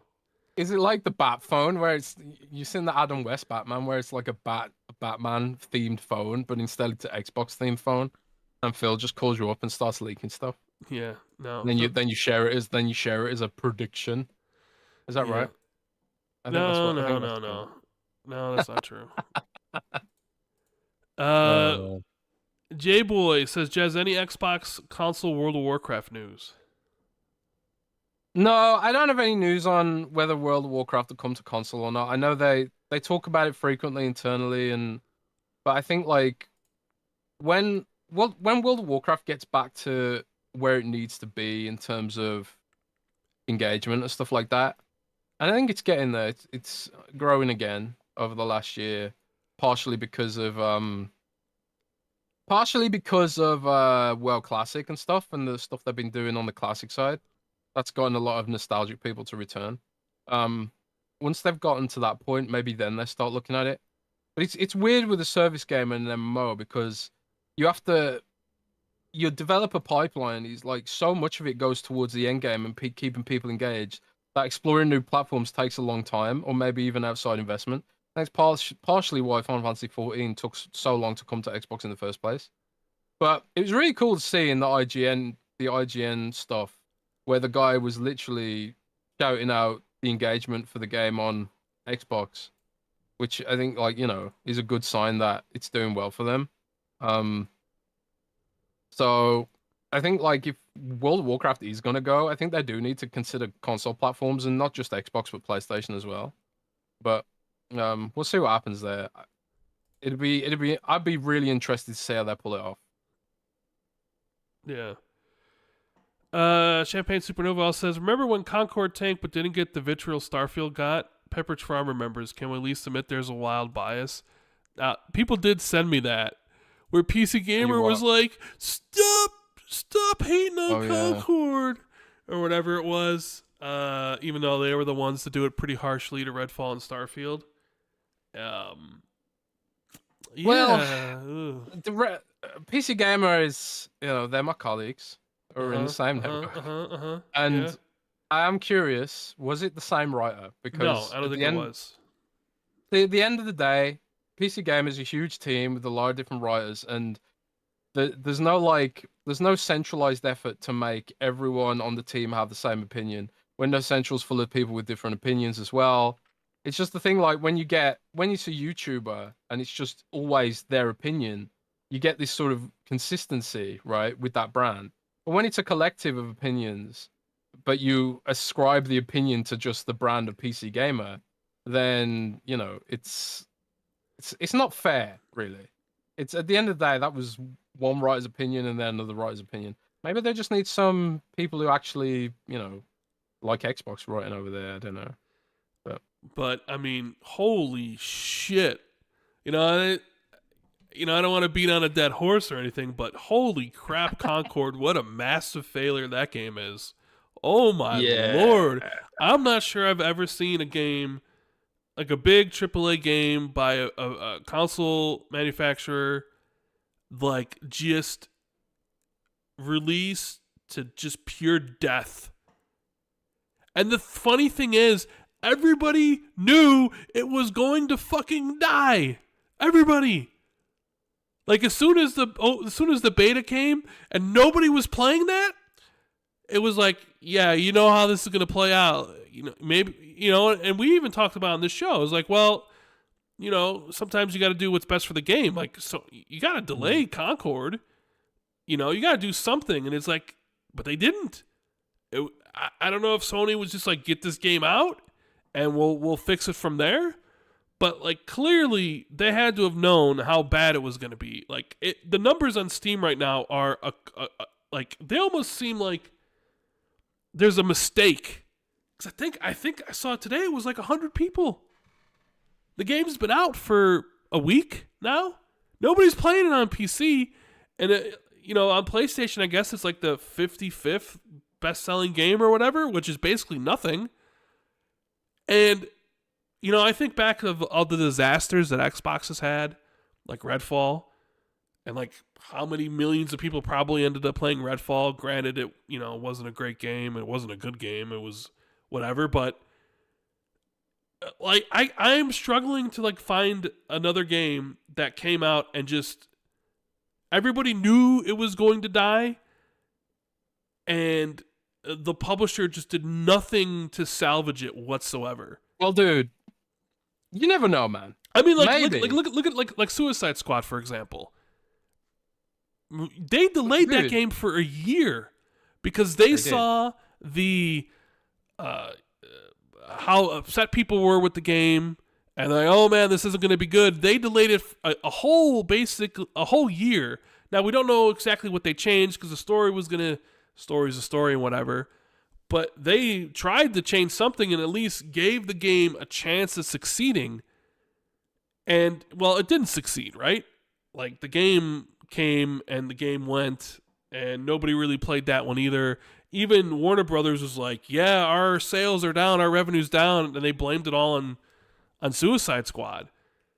And it was like everybody could see this disaster coming from a mile away except for PlayStation.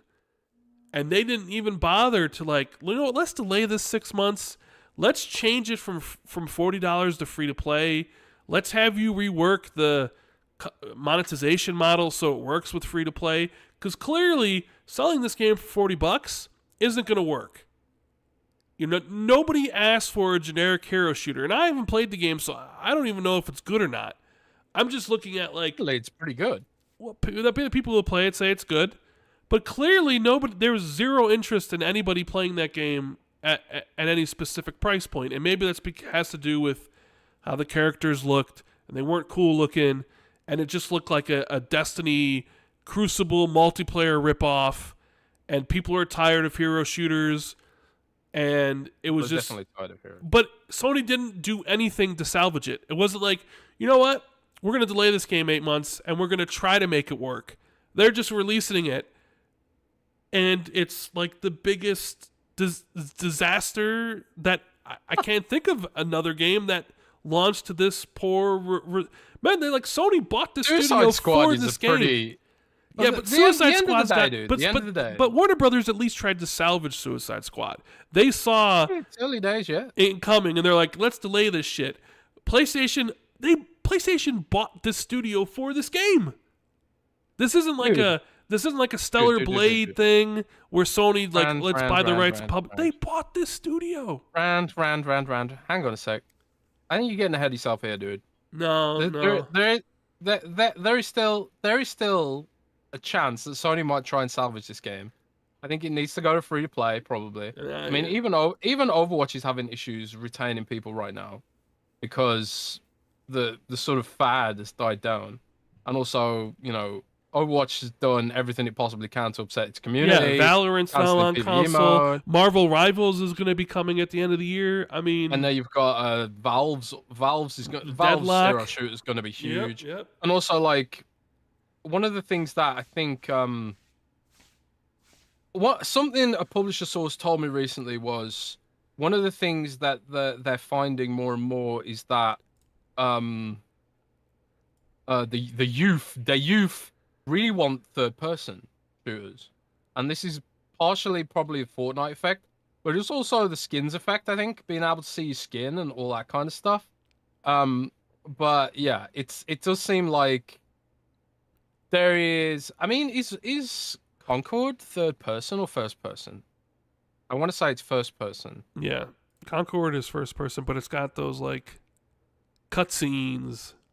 The weekly or whatever, or some shit. Yeah, fair enough.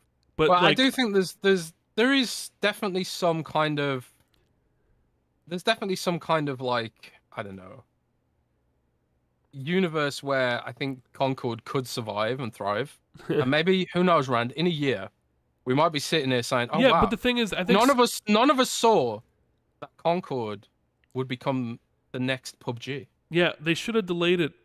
My point is that Sony knew this was coming, and they should have delayed it, and they should have let them work on it and change it, instead of releasing it to the response it's gotten. And then what are they going to do? A couple months from now, I'll be like, guess what? It's free to play. Are they going to do the exact same thing Square Enix did, where Square Enix is like, guys, Foam Stars is now free to play, but nobody gives a shit. It's come and gone. Give a shit, bro. I give a shit. they'd have to change around the monetization models, and none of those characters look cool. So you don't want anything cool looking because the characters themselves look awful. Cool is in the eye of the beholder, I right now. don't know, man. I'm just saying, like, I don't know. Sony's experienced the high highs of a live service and the low lows all in 1 year. You know, they launched Helldivers 2 and it sold more than Spider-Man, and they're like, God damn. Although they had some, you know, difficulties with the logins or whatever, right? And, Well, I mean, yeah. And here you go with Concord, and it's just a complete launch disaster. All in the same calendar year, and it's like, holy crap, you know. There's also Tom Henderson's report that X-Defiant is doing really badly as well. Yeah, I'm not entirely surprised about this. No, to be of course honest. not. No, but Rainbow Six Siege was also a slow burn. It didn't launch to huge acclaim and numbers initially. Jez, that's 2015, bro. It's 2024. Wait, what? Rainbow Six Siege launched in 2015 or 2016. No. Yes, go look on Google. Do it right now. In my head, it launched like 5 minutes. I'm just saying it could because it didn't have any competition back then, right? But now you're competing against everything, and everything is. You're not competing against Rainbow Six Siege of 2015. You're competing against Rainbow Six Siege of 2024. You know, yeah. So you're competing against Fortnite as well. Like, everything. Rand.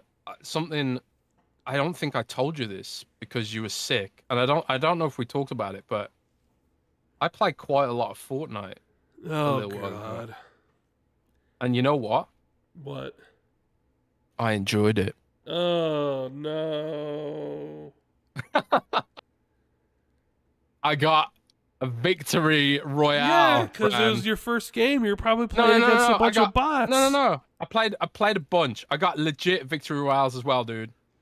And I was like, wow. Oh, jeez, I'm brilliant at this. I'm actually brilliant at this. And Jez is playing Fortnite now. Did you buy any skins? I did. Oh my God! I did buy skin. I bought the alien skin, and I bought a robot from Star Wars, bro. With my V-Bucks. Oh man, no. I enjoyed it, man. I enjoyed Fortnite, and then I started to understand the youth. Yeah. And I'm basically Gen Z now. You're basically Gen Z. I'm mogging with my Gyats and I've got Riz, Rand. I got Riz. When I played Fortnite, I gained Riz. Oh my Jesus. I don't know what to say to that. Jez is addicted to Fortnite. I hate myself. But anyways. Yeah, it's tough out there. It's tough out there for Concord. Amit Kumar in chat says, Skibbity Toilet Riz. Yeah, that's exactly what I've got. I've got all of that. So yeah, I'm just. I might actually just be too cool for this podcast now. You might be. Have you ever got a victory royale round? Yes, like the first 8 games I played a Fortnite, but I'm pretty sure it was all bots because I never played before. How come you get to play Fortnite but I don't? I played it when it went to 0 build. A 0 build. When was that? I don't know. And all my friends were like, "Let's get the crew back together. Let's get the PUBG crew back." And we all hated Fortnite, so we didn't play it for very long. It's because you don't have the Sigma Riz that I have, right? Yeah, we didn't. I didn't buy a cool alien skin. Yep. Fucking hell. Humdrum Dog, the 199 says, Jez's defense, lol. Mike is right. Phil failed. Stop. Wait, what? Humdrum is just saying that he laughed at your defense and that Mike is right. Phil failed. Yeah, I mean, Humdrum Dog is a dude that's 24/7 obsessed with hating on Xbox, so I don't really take anything he says very seriously anymore. Damn, dude. It's just sad. Like, there's some dudes who've just got Xbox derangement syndrome, and now their entire life is dedicated to being mad at Xbox. I think that's sad. But you do you, dude. Whatever makes you feel happy. Yep. Timothy Struble with the 999. Jez, Microsoft shenanigans with Windows, such as the recall feature, have caused me to consider switching to Linux on PC. I just hope none of this weird stuff doesn't come to Xbox. Yeah, I really can't. No, that's definitely. I'm probably going to write about that next week. Because there was, when Satya Nadella first came on board with Windows, he said something like, and I'm paraphrasing it, but he said in an interview something along the lines of, we want people to go from just using Windows to loving Windows. And it's like, where did that go, Satya? Because people sure as fuck don't love Windows right now. So yeah, we're gonna call out Satya on that.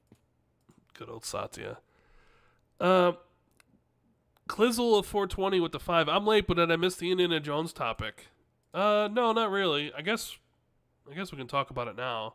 Xbox had their Gamescom. I didn't really pay any attention to it. There was the whole fear beforehand about like what game was Xbox going to announce. Beforehand or whatever. And the funny thing is like I knew, so I didn't care. And if you don't believe me, because I told you. No, I told you, fool. Oh yeah. Because you were like, do you know what game it is? And I said, yeah, it's Indiana Jones. And you were like, okay, be right back, updating my article. No, I don't think you didn't update it because of me. Down. You didn't update it because of me, but no. You asked me what it was, and I said, yeah, it's Indiana Jones. And you were like, oh, really? Journalism 101 is multiple sources. And let's face it, Rand, you're not the most reliable source. What are you talking about? Because you always say you're not an insider, dude. I'm not. Yeah, so unless you are. No, I'm not. No. Okay. Not. But so I'm not, guys. But I knew that it was Indiana Jones. I'm just saying. I mean, I viewed it for backup because I told you what it was. Yeah. And I will say though, how they announced it was. You're very reliable for not insider. I'm sure everybody knows how they announced it, right? Like me and Jez were invited to an event beforehand to see what they were showing at Gamescom, which I liked. Yeah, remember we were at that. Oh event? For Indiana Jones. I thought for the Indiana Jones thing. So we got a behind the scenes presentation, and man, like it is nailing a lot of my wants and desires for an Indiana Jones game. The exploration, the puzzle solving, and stuff like. It really made me think of LA Noire. Yeah. The way they handle investigations and stuff. And I was like, God damn, this is like LA Noire-esque. And sort of like the contextual nature of it as well. Really reminded me of LA Noire. So yeah, and they talked about how it's like the biggest game they've ever made. And the Wolfenstein games are pretty lengthy. Oh, okay. Well. What were you saying? Oh, nothing. Well, you were going to say something. Say it. Well, I've heard that the game's well over a couple of dozen hours if you do everything. A couple of dozen hours is pretty cool. So yeah, I mean, what we saw of the game looks really cool. I'm super excited to play it when it launches in December, which was the rumor for a while that it was coming December. I'm surprised there's early access. I guess there's like a 3-day, 4-day early access that comes with like a DLC. I didn't know there was going to be like an expansion, which is cool. So more Indiana Jones content. I'm really looking forward to the game. Like the what they showed behind the closed doors and what they were showing at Gamescom really kind of was like scratching my itch. It was like, oh man, a lot of exploration, a lot of puzzles. So I'm like, that's kind of what you want from Indiana Jones. Like, you don't want it to just be a straight up shooter. No. Because that's not what Indiana Jones is about. So it's like, okay, cool. And then, but like, in the back of my mind, I'm like, man, I wonder how people are going to react to this when it's announced for PlayStation 5. And my thought process was, well, I don't think people will be that upset. Because, I mean, they basically came out and said more games are coming to PlayStation. So I figured, Phil came out there at IGN. He said, we're going to bring more games to PlayStation. and that's it. So I was like, all right, well, yeah, people will be like, okay, yeah, we're expecting this, right? Poor Rand.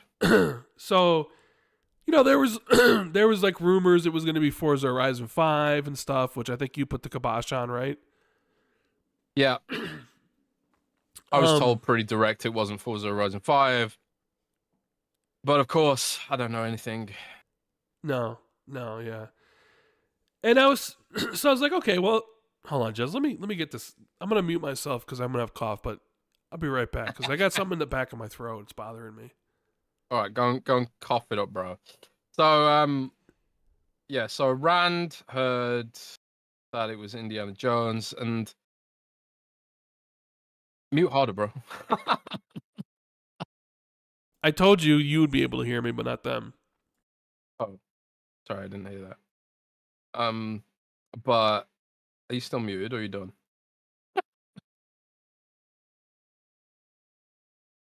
Hello? Oh, poor Rand.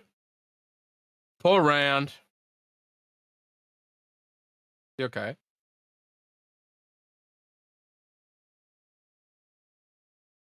All right. Well, I'll go ahead and talk for a bit while Rand's recovering. But so I think what really upset people the most about this wasn't necessarily the fact that it was announced, because I did share in my article that there was a large chance it was Indiana Jones, and I put large instead of just saying it was Indiana Jones because I didn't have like hard evidence, as in a direct source. Like when I have like a direct source, then I would usually drop it as a report. But on this, it was like a lot of secondhand sources like Rand. So I just sort of like put that it's a large chance. And second sources I trust, of course. But it turned out to be accurate. So, and I think some people, again, some people in the Xbox fanboy community said I was making it up, or I was lying, or I was doing it for clicks, or whatever. I mean, I do pretty much everything for clicks in my job, but it wouldn't behoove me to put out false information because then you won't read the next report, right? So generally speaking, when I put a report on Windows Central, it's almost definitively accurate. I don't think I put a report on Windows Central that wasn't accurate ever. Come to think of it, but so some people were upset about just the fact that it was, another multiplat going across. But I think what rubbed a lot of people the wrong way, and Rand will talk about this when he comes back from dying. There's it was the way it was presented. It was the way it was presented, I think, that rubbed a lot of people the wrong way completely. I don't know if you guys in chat agree with that it was the way it was presented. And the way it was presented was essentially as a one more thing note. It was like, one more thing, it's coming to PlayStation. After this like cool presentation, like as if to say that it's the cool thing about it is that it's no longer Xbox exclusive.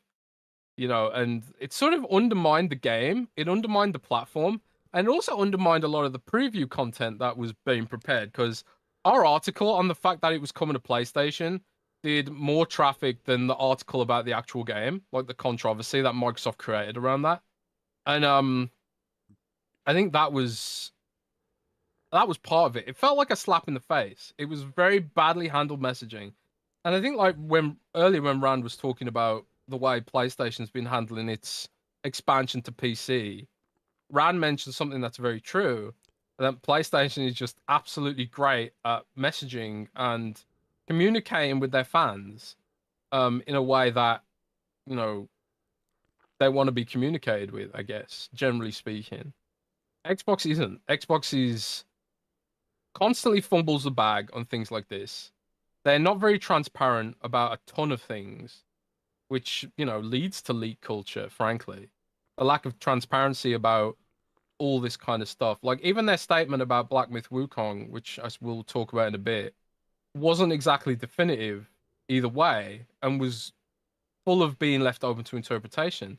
The video game industry in general is this weird, secretive sort of thing. It's so different, like, when compared to... Because I've gotten back into wrestling recently, right? Over the last couple of years, like a lot of people my age seem to have done. And like now I get like a lot of wrestling content in my social feeds. Um, and it's so interesting to see how many like wrestling podcasts there are with the wrestlers themselves talking like completely without kayfabe about the wrestling business, the state of the industry, and all that stuff with total transparency. But like video gaming is like this, you can't be transparent. It's like super taboo, especially Xbox, you know. And it's not like, you know, WWE is part of a publicly traded company, TKO Holdings. So it's not like this is like them trying to be protective and, you know, for their investors and shit like that. It's just a total sort of totally unnecessary for them to be that way about it and be so secretive about it.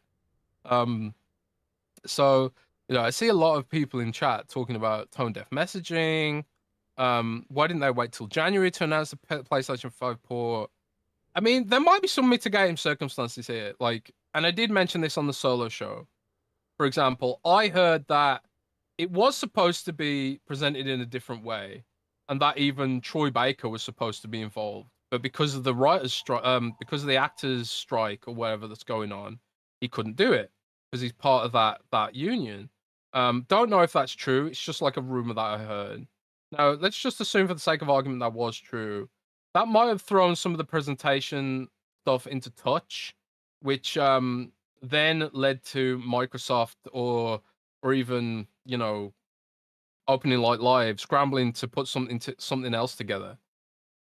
But whatever the situation was, even if that is true, let's just assume that's true for the sake of argument. The book still stops at Xbox. Xbox was supposed to control that messaging. Xbox was supposed to be the one that sort of delivers all of this information to us, and they did it in a really sort of terrible way because at the end of the day, it's the hardcore fans that are most likely to be watching Gamescom, and it's the hardcore fans that are sort of like relentlessly confused about the way Xbox is presenting their interest in the platform. The way Xbox presented Indiana Jones was definitively like speaks to that idea that Xbox doesn't really care. They don't care about the platform. They're not interested in making it seem like the premier place to play Xbox games, all that kind of stuff. And I think that's why it landed so badly. Well, yeah. If you So sorry, like I still have my cough, and you know, yeah, it's just cool, man. So We're here for you. like I said, I thought maybe this won't go so bad because they said more games will come to PlayStation, right? Mm. And then I watched how they delivered it, and I was like, oh yeah, right? Because in my mind, when I think I mentioned this to you, I was like, I hear it's indie. Don't be surprised if Jeff Keighley announces it, and Jeff Keighley's the one that announces it with a smile on his face.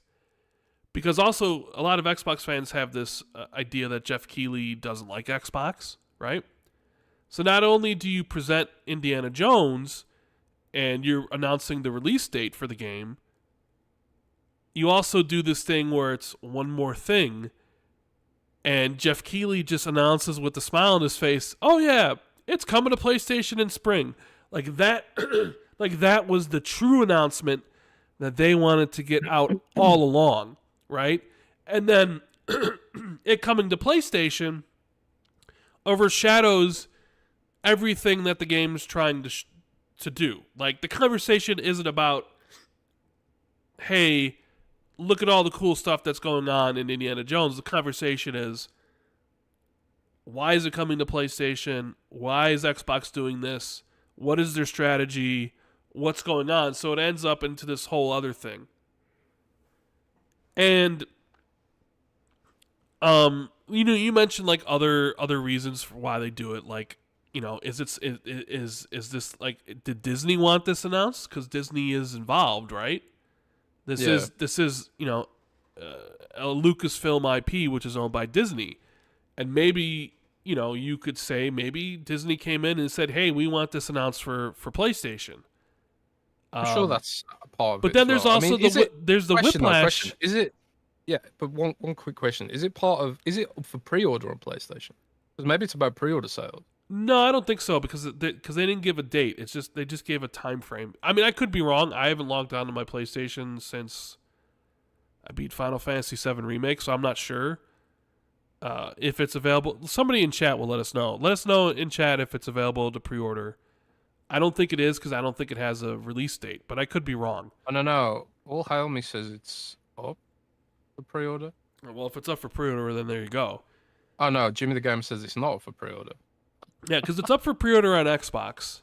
That's the thing. Like, if it's not up for pre-order, then literally, why announce it? Well, maybe they thought that there wasn't a lot of hype behind the game, and that a large segment of the gaming audience just didn't care about Indiana Jones. So by making Disney's handling the fucking IP more than anything, I would think. So, oh god, I don't know. Maybe I don't know. Maybe there could be a whole bunch of regions, but I think the way they did it was the wrong way to do it. It was terrible, frankly. And how much does Xbox even care? Like you mentioned, they may not even care. They may think that this doesn't really affect anything. This only really adds to the online debate going on about it, but it doesn't really impact anything in the real world. Twitter's not a real place. No, it isn't. So it's like, it could be one of those things where you think it's a big announcement, but in reality, it's not. So, I don't know. I just know that when I saw that, I'm like, are you really doing a one more thing with Jeff Keighley announcing this game for PlayStation before the game even comes out? Like, I get putting the game on PlayStation, right? Like, it looks like anything from Bethesda is going to be there anyways at some point.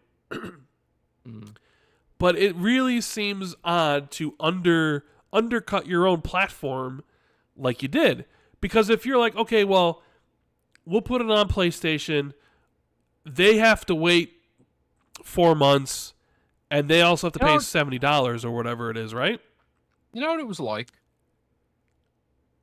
It was like Cody Rhodes winning the Rumble and then being told that he won't be at WrestleMania. Oh, okay. We got a wrestling analogy here. That's what it was like, man. And everyone was like backlashing against that too.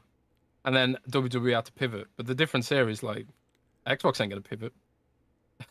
Maybe they think Indiana Jones wasn't gonna do anything for them, so it didn't matter if they announced it for another platform, right? Because in my eyes, like, okay, well, Indiana Jones is a big enough IP where you might get some people interested.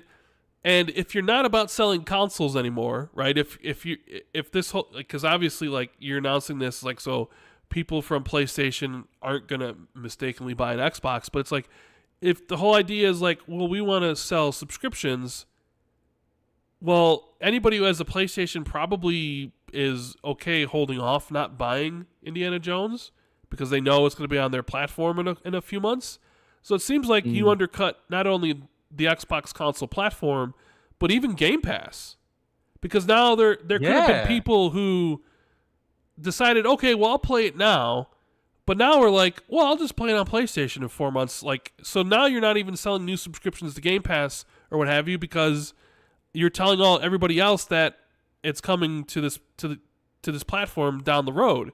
So it's like I didn't particularly understand why they did it that way. And the only time I can remember a game that was timed exclusive announcing it was coming to another platform was with Resident Evil 4. If you guys remember, like, Resident Evil 4 was exclusive to GameCube, and Shinji Mikami said it would never come to PlayStation 2. You could cut off his head with the chainsaw if it was. And they announced Resident Evil 4 for PlayStation 2 2 months before Resident Evil 4 came out for GameCube. It's like one of the few times that I can remember a game that was exclusive getting announced for another platform before the game originally came out on the platform it was exclusive to. And it just, I don't know. Like, it really could be Xbox is just testing the waters to see how much they can get away get out of it, being like, is this really going to affect anything? Right? Maybe they felt like interest in Indiana Jones was so low because nobody was paying attention to it because it's on Xbox and PC. So maybe they felt announcing it for PlayStation was the right way to get a lot of attention. So now PlayStation fans who hated first person are now suddenly like, yeah, let's play Indiana Jones. Because remember when it was announced, they were all like, oh my god, I get so sick by playing first person. You know what I mean? Remember all that? They were all upset that it was first person because they need Dramamine to play the game. But now suddenly it's okay. First person's great. Maybe Disney had something to do with it. Maybe they wanted it announced. Yeah, well, dude. But then there's the whole thing with Disney itself, Jez, because we had saw from the FTC trials that Microsoft went back and made it exclusive, and that even like the CEO of Lucasfilm said that they were okay doing it because it didn't seem because Xbox is still a big platform and it didn't seem overly exclusionary because they were also releasing it on PC. So, at some point during all this, Microsoft decided to make it exclusive because it was multi-platform, because it was Bethesda. They made it exclusive, and then at some point after the FTC trials, when Pete Hines and the people from Lucasfilm talked about how they went back and made it exclusive, at some point after that, they went back and decided against making it exclusive, or cutting down the duration of it significantly, right? Because, I mean, they literally went through this whole FTC battle about the idea of why can't Xbox have exclusives. They fought, like, the FTC over this. And Indiana Jones was one of the things, and like, it's just kind of funny, weird, that all this happened, and then it ended up being like, well, it's only exclusive for 3 to 4 months anyways. It was like, what was the whole point of all that stuff to begin with in the first place? You know what I mean? I mean, man, it is so strange. I mean, this is why people said, like, some YouTubers, really toxic YouTubers, said I was lying about it being Indiana Jones, and they were like, oh, look at the FTC, look at the FTC. But I was like, well, I've got multiple sources now telling me that it's Indiana Jones, including the so-called not insider Rand Al 419. So it's sort of, it becomes this sort of absolute sort of, it's like, well, it must be Indiana Jones, even though they said this stuff at the FTC. So then that kind of, again, undermines this idea that, you know, Xbox had the option of having an exclusive. They negotiated with Disney to have an exclusive, and then they ultimately opted out. Remember, Phil said that the reason they went back and made it exclusive is because they needed something to compete with Spider-Man. Yeah, and now not only have they undermined Game Pass, they've undermined that narrative. They also undermined the narrative that Phil himself put out there, you know, which people keep, that's going to haunt Phil, you know, much like my Xbox games will never be on PlayStation. Yeah, tweet. like that tweet, yep. It's gonna haunt Phil, where it's like, it's gonna haunt Phil where he said PlayStation takes our money and then uses it to exclude Xbox fans. You know. Yes, because look what's going on with Black Myth Wukong, supposedly. Like, because you have all the Indiana Jones stuff, and you have Xbox and their multi-platform strategy, and whatever that entails, and however deep it goes, and all that stuff, right? We don't know why they announced it for, you know, we don't know what's next. So I could hazard a guess about some of the games I've heard about, but I'm not going to mention. Will they come? Will they come? Not come? I don't know.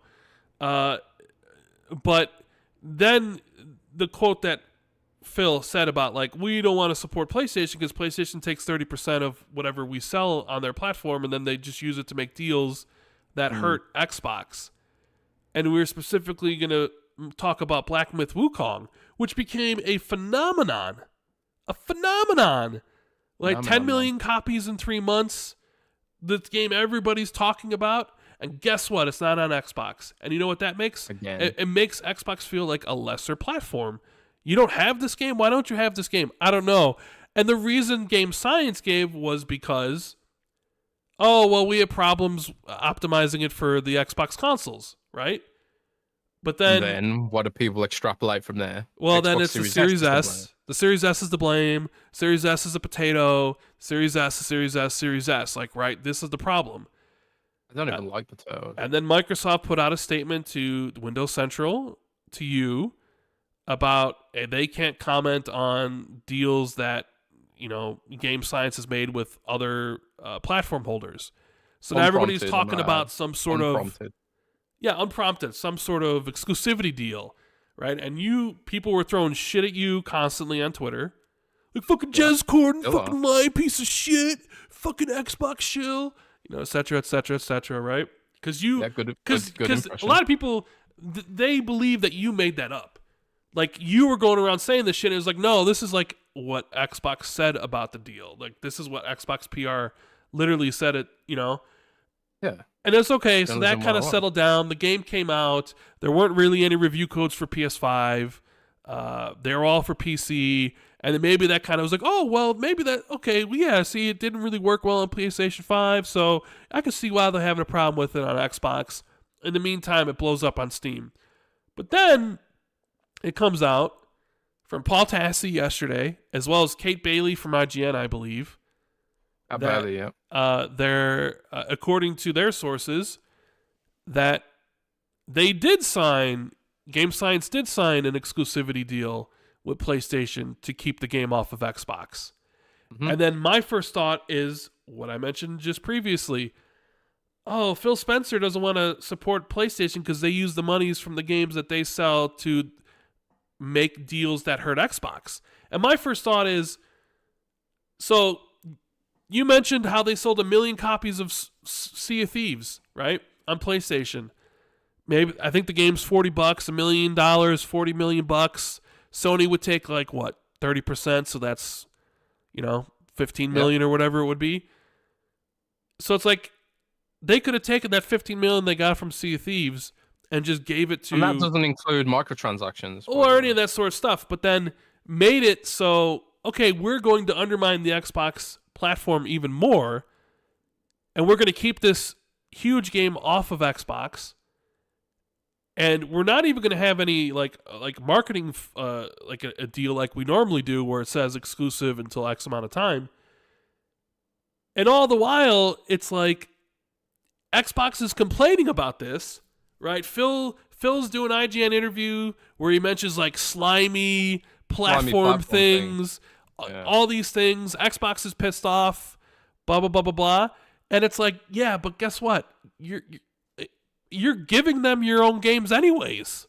Like, I don't know, like there's a part of me that's like, do you not see the problem that this is going to cause for people, for fans of your platform?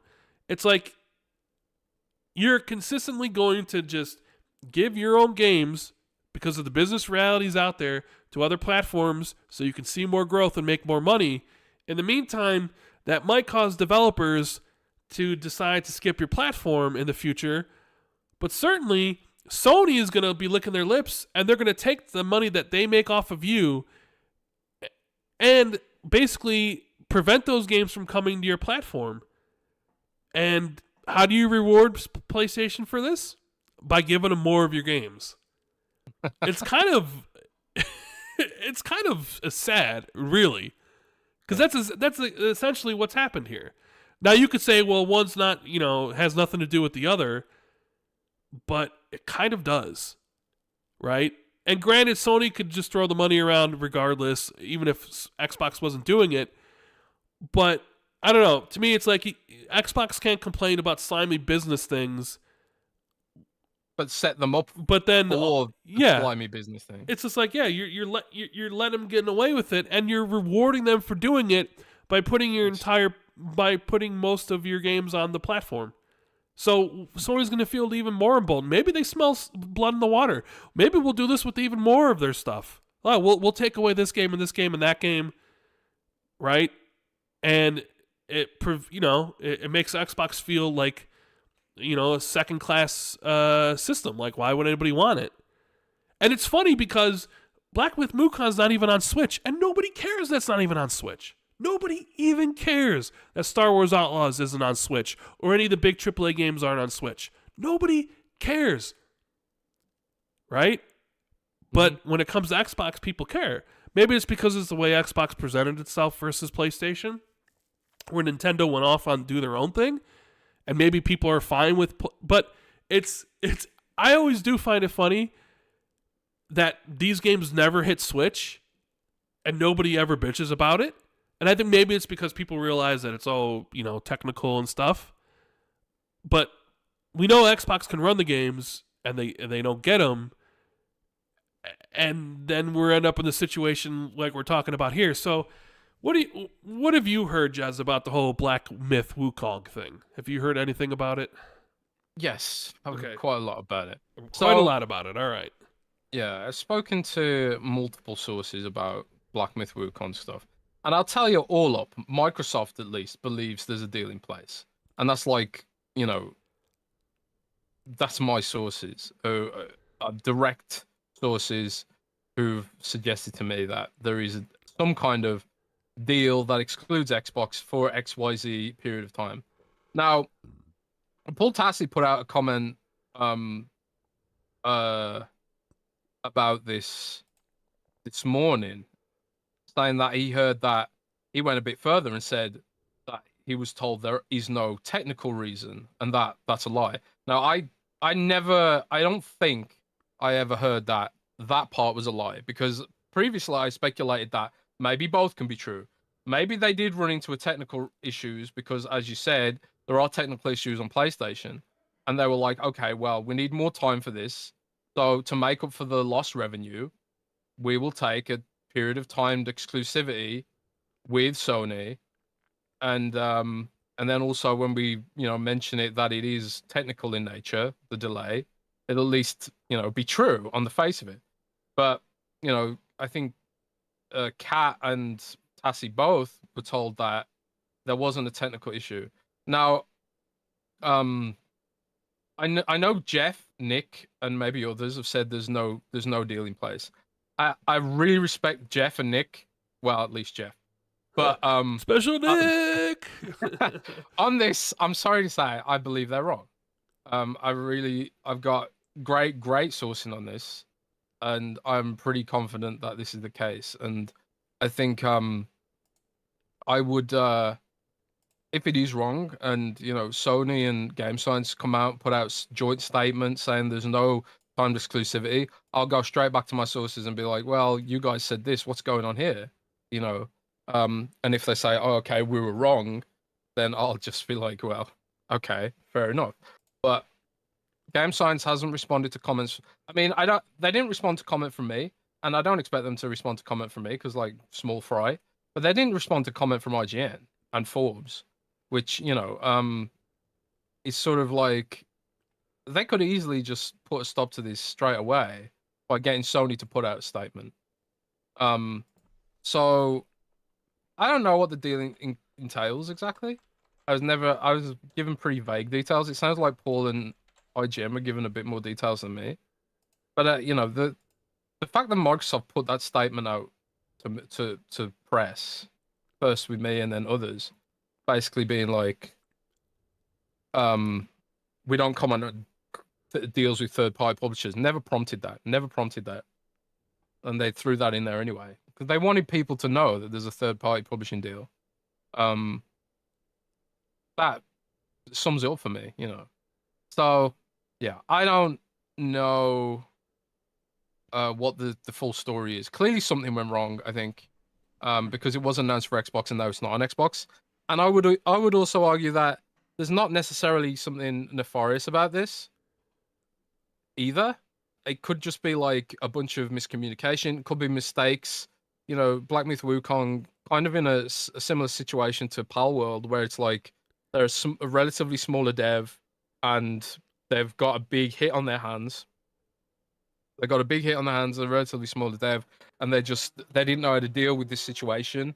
I'm not saying it's necessarily nefarious, but I also don't know why there's so much pearl clutching about it, because like the same people who are saying, oh, you're just trying to make Sony look bad, are also the same people who'd be like saying, oh, Sony's a genius business decision for landing this exclusive. Like, hang on, since when are exclusives bad? I thought exclusives were a good thing for PlayStation. So I don't know why this. It's more about fanboys trying to, you know, they like the narrative that Xbox gets arbitrarily skipped.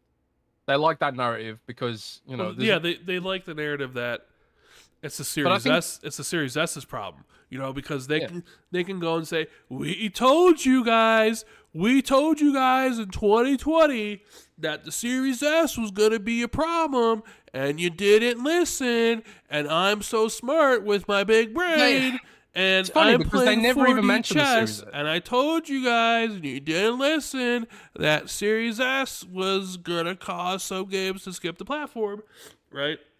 But they never even mentioned Series S, so that's an assumption. Yeah, but that's too. everybody. They didn't mention That's Series S, right? what people assume is that it's the Series S's fault. So I'm just saying, like, a lot of these people have that issue, or not have the issue, but they're like, well, I said this back I said Series S was going to be a problem, and like you mentioned before, like the industry's super secretive about shit, right? You don't really find out reasons for anything a lot, and it's usually, if you do, it's Jason Schreier writes an article about it. Like, we just found out why the marathon director at Bungie left, and it wasn't a good reason. No, it wasn't. So yeah, but people, I don't know, because people have this thing where there's like, yeah, we knew Series S was going to be a problem, but you Xbox fans, you didn't listen to me. I'm super smart, and I'm the king, and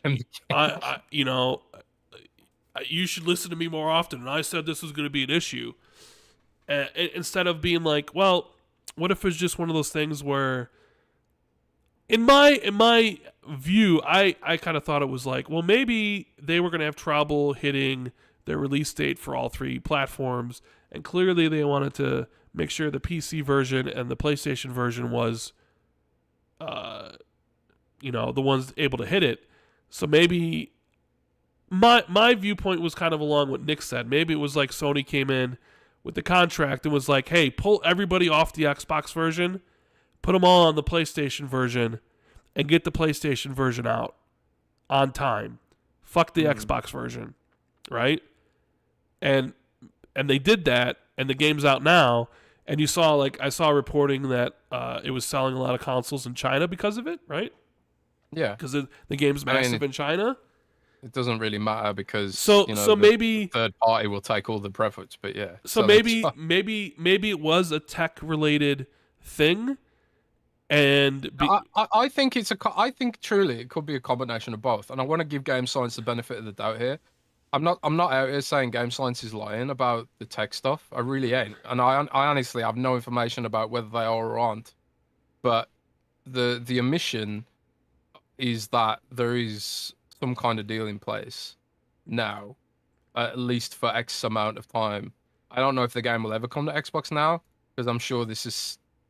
I've got like pretty good sourcing that Microsoft's pissed about the way Game Science threw Xbox under the bus about it, and they felt blindsided by it. Like I mentioned that, for example, it was an open talking point in LA, Summer Game Fest, which is why you heard people like Colt and King talk about it, because they were at some of the same events I went to, where people were publicly discussing it. It's an open talking point at Xbox, right? Which is why, like, when other people put their tweets out about it this morning, I was like, go and ask your Xbox sources, because I'm sure there are people who will tell you, So yeah, I don't know. And yeah, it's like JB1521 in chat says, why would you remove the Xbox logo if there's no money exchange? It's like, if your game is just sort of like, if it's just delayed on Xbox, you don't sort of try and sweep that under the rug or just try and hide the Xbox version exists. It's a weird, irregular situation, which is why I get there's a lot of skepticism about it. Like, even I have skepticism about it, and I actually went back to my sources after Paul Tass's tweet, and I was like, are you guys sure about this? Are you sure? Maybe there's a misunderstanding. And I was told in pretty clear terms. That's why I'm confident on this point. So, but yeah, I don't know what the full ins and outs of it are. I don't know what went down to make this happen. But the bottom line is this: Xbox fans are missing out again. That's the bottom line for me. And my role in as an Xbox Microsoft focused blogger, I view it, is to try and get a better deal for Xbox customers. And that's what I fight for. That's like what I feel like our podcast does. We try to advocate for Xbox fans to get a better experience.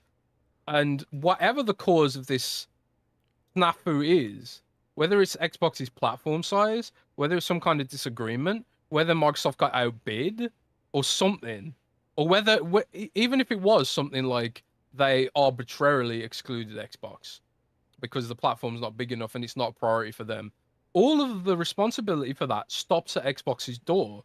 And when you're doing things like putting Indiana Jones on other platforms, when you're doing things like, putting out there one more thing, it's coming to another platform, so you don't have to buy an Xbox, or you don't even need to get Game Pass.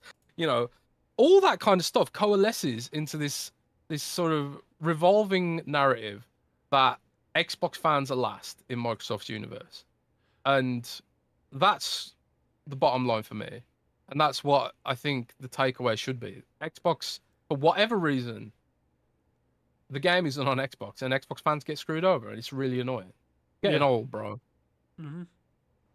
And like someone in chat just mentioned, is there hope for Capcom Fighting Game Collection 2? Jesse Dark Fox 2K4 says. And that's another thing that happened this past week while you were ill, is that Capcom announced another fighting game collection exclusively, not on Xbox. Which again, that's another load of issues. Yeah, but I mean, it's one of those Capcom things. So like, you should expect it not to come, at least considering all the other ones haven't. Why would this one be any different, right? But again, the buck stops at Xbox to sort that out. Like, why haven't they? Why are we even here? And I've heard they're working on it. I don't know what that means. Again, sort of vague information on it, but I've heard they're working on it, and they do want to solve it. Whether it's investing in Capcom to, get the pipeline set up, or making it worth Capcom's while, doing a Game Pass deal, whatever. They're working on it. So, I don't know.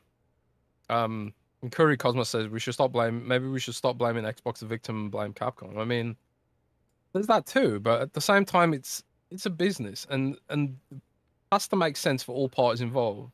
If it doesn't make sense if Xbox thinks it's not worth it for them to invest in getting these games on Xbox because not enough people will play them, then that's an Xbox decision, right? Or if like Capcom thinks it's not worth investing because not enough people will play them, again, that's a Capcom decision, and they've got to make the right decisions for their businesses at the end of the day. It sucks for us as fans who are passionate about the health of the platform, and as investors who are passionate about the health of the platform. But these also have to make business reality sense. This has to make sense in business reality. So, but a lot of these issues are Xbox's own fault, which is, the really irritating thing about it. Yeah. My rant. That's your good old rant. My rant. Yeah. Yeah, a lot of things. Things have improved though. Like, I always want to counterbalance that things have improved. We did get Visions of Mana. We are getting Final Fantasy games. The devs got shut down. Yeah, the devs got shut down. So, congratulations, you shipped the game. By the way, you lost your job. Yeah, it sucks, but it's also like these JRPGs, like, they have really passionate fan bases. Like 3D platformers, they have really passionate small fan bases, but they are small. And in the era of Fortnite revenue, publishers struggle with the sort of, should we even try? Like Jimmy the Gamer in chat says, Atelier is coming to Xbox for the first time. Yep. That was shocking. I never thought I'd see that happen. So there is efforts being made, but it's just like whack-a-mole with Xbox. It's like every time they get one win, there's something else that pulls us back into this sort of doomer cycle. That's the other thing I kind of wanted to mention was knowing that more games of Xboxes will come to PlayStation in the future or Switch 2. Are people going to freak out every single time it happens? I wrote an article to that effect. I was like, Xbox. Basically, we've got the inverse situation of what we had when Xbox had the backwards compatibility program. With the Xbox backwards compatibility, we had these like regular hits of positive news beats where it's like, oh, this game's coming to backwards compatibility. This game's coming to backwards compatibility. This game's coming to backwards compatibility. It was regular and it was awesome. But now we've got the inverse of that. It's like we've got this game coming to PlayStation and this game no longer exclusive and this game being marketed badly. And you know, it's like the total inverse of that. It's like it seems like, you know, it feels they're saying like, yeah, there's this huge disruption in the industry. If we assume for the sake of argument that's true, they're navigating it really badly in terms of bringing us along with them. You know, it's become really hard to sort of take things that Xbox says on faith, because a lot of the things they say on faith in the last few years have just turned out to be untrue now. And it's fine that like industry landscapes can change and things that were true yesteryear are no longer true now. That's completely fine, but it's happened so fast. It feels like whiplash almost, and it's like, well, you know, we're not even doing it in a gradual sort of limited way like PlayStation doing with PC. I think PlayStation to do day and day on PC eventually, but they're doing it in such a way where it's not so hugely disruptive to what they've got now. And I think that's really important, you know, because you want to bring your fans along for the ride. You didn't even mention the stuff that happened with Towerborn. And now that like kind of adds even more to it, where like Towerborn's a Steam timed exclusive. Yeah, so Towerborn, which is kind of exclusive. It's like, I get it. Like even before I knew the real reason, it was like, oh, I bet just because that's what Stoic wanted, right? They're a small team. It's probably easier to do updates on Steam than it is on the Xbox console and PC. Yeah. You know, because the game's been in the Insider Hub. You know, if you're in the Insider program, you could have been playing it for a while now. But it's just like, wait a minute, this is a Steam exclusive, timed exclusive. It's not even. It's like it's not even coming to your console. It's not even coming to like Microsoft's own PC storefront. What kind of message does that send to people? Like, yeah, we funded this game, and it's an Xbox Global Publishing game, and it's not like it's an RTS or anything like Aura History Untold, where you'd understand why there's not a console version or whatever. And it's like, no, we're exclusive on Steam, which isn't Microsoft's platform. They have their own PC platform, and the devs decided against it. And the devs even decided against also launching it on console, which I guess if you launch it on console, it'll be in Game Pass. And would you actually get the feedback you'd want from people on console at that point? Because how many people are just going to play the game for a few minutes and like never play it again? So maybe they wanted a situation where, okay, we want people to pay for it, and we want people to be involved in this, right? Where, okay, if you do pay for this on Steam, the thought process is that you'll be there along with the early access. You'll be guiding the game and doing all that stuff while it changes. Yeah. But if it was on Xbox on PC and Xbox console, it would be in Game Pass, and anybody could play it. And then you're probably not getting the feedback that you want, because here you have all these people coming to play it and just playing it one time and then stopping because they just view it as a new game. I don't know if that has anything to do with it, but it certainly presents like it adds this whole like weird scenario to it where now it's like, oh, so now your own platform, like your own PC platform's not even in the same discussion as like Steam. And like I don't know, it was you add that on top of like one more thing, Indiana Jones, PS5, yay! Jeff Keighley with the shitting grin. Like he knew what he was doing. You know what I mean? So you add that and you add this, and then people are just being like, what is going on? I saw people talking about how this is this Xbox basically signaling to their hardcore fans that we don't care about you anymore, and guess what? You ain't going anywhere. You know, prove us wrong type of thing. You know what I mean? Like, oh, are you really that concerned about these two things? Well, then leave. You know, you're not going to leave your library and your friends or whatever, right? And, you know, I don't know. So, I don't know. I didn't talk to you about this. How do you feel about the Towerborn thing? I mean, it is because Stoic's a small team, and um, the Steam gives the biggest return on, the feedback they can probably get, and also we've heard time and time again that Xbox's certification process for games was one of the reasons why Final Fantasy 14 took so long to come to Xbox in the first place, because the MMOs need to be updated simultaneously, rapidly across every platform. And if like Microsoft's certification process is what holds it up, because PlayStation has a much more relaxed certification process, so does Steam.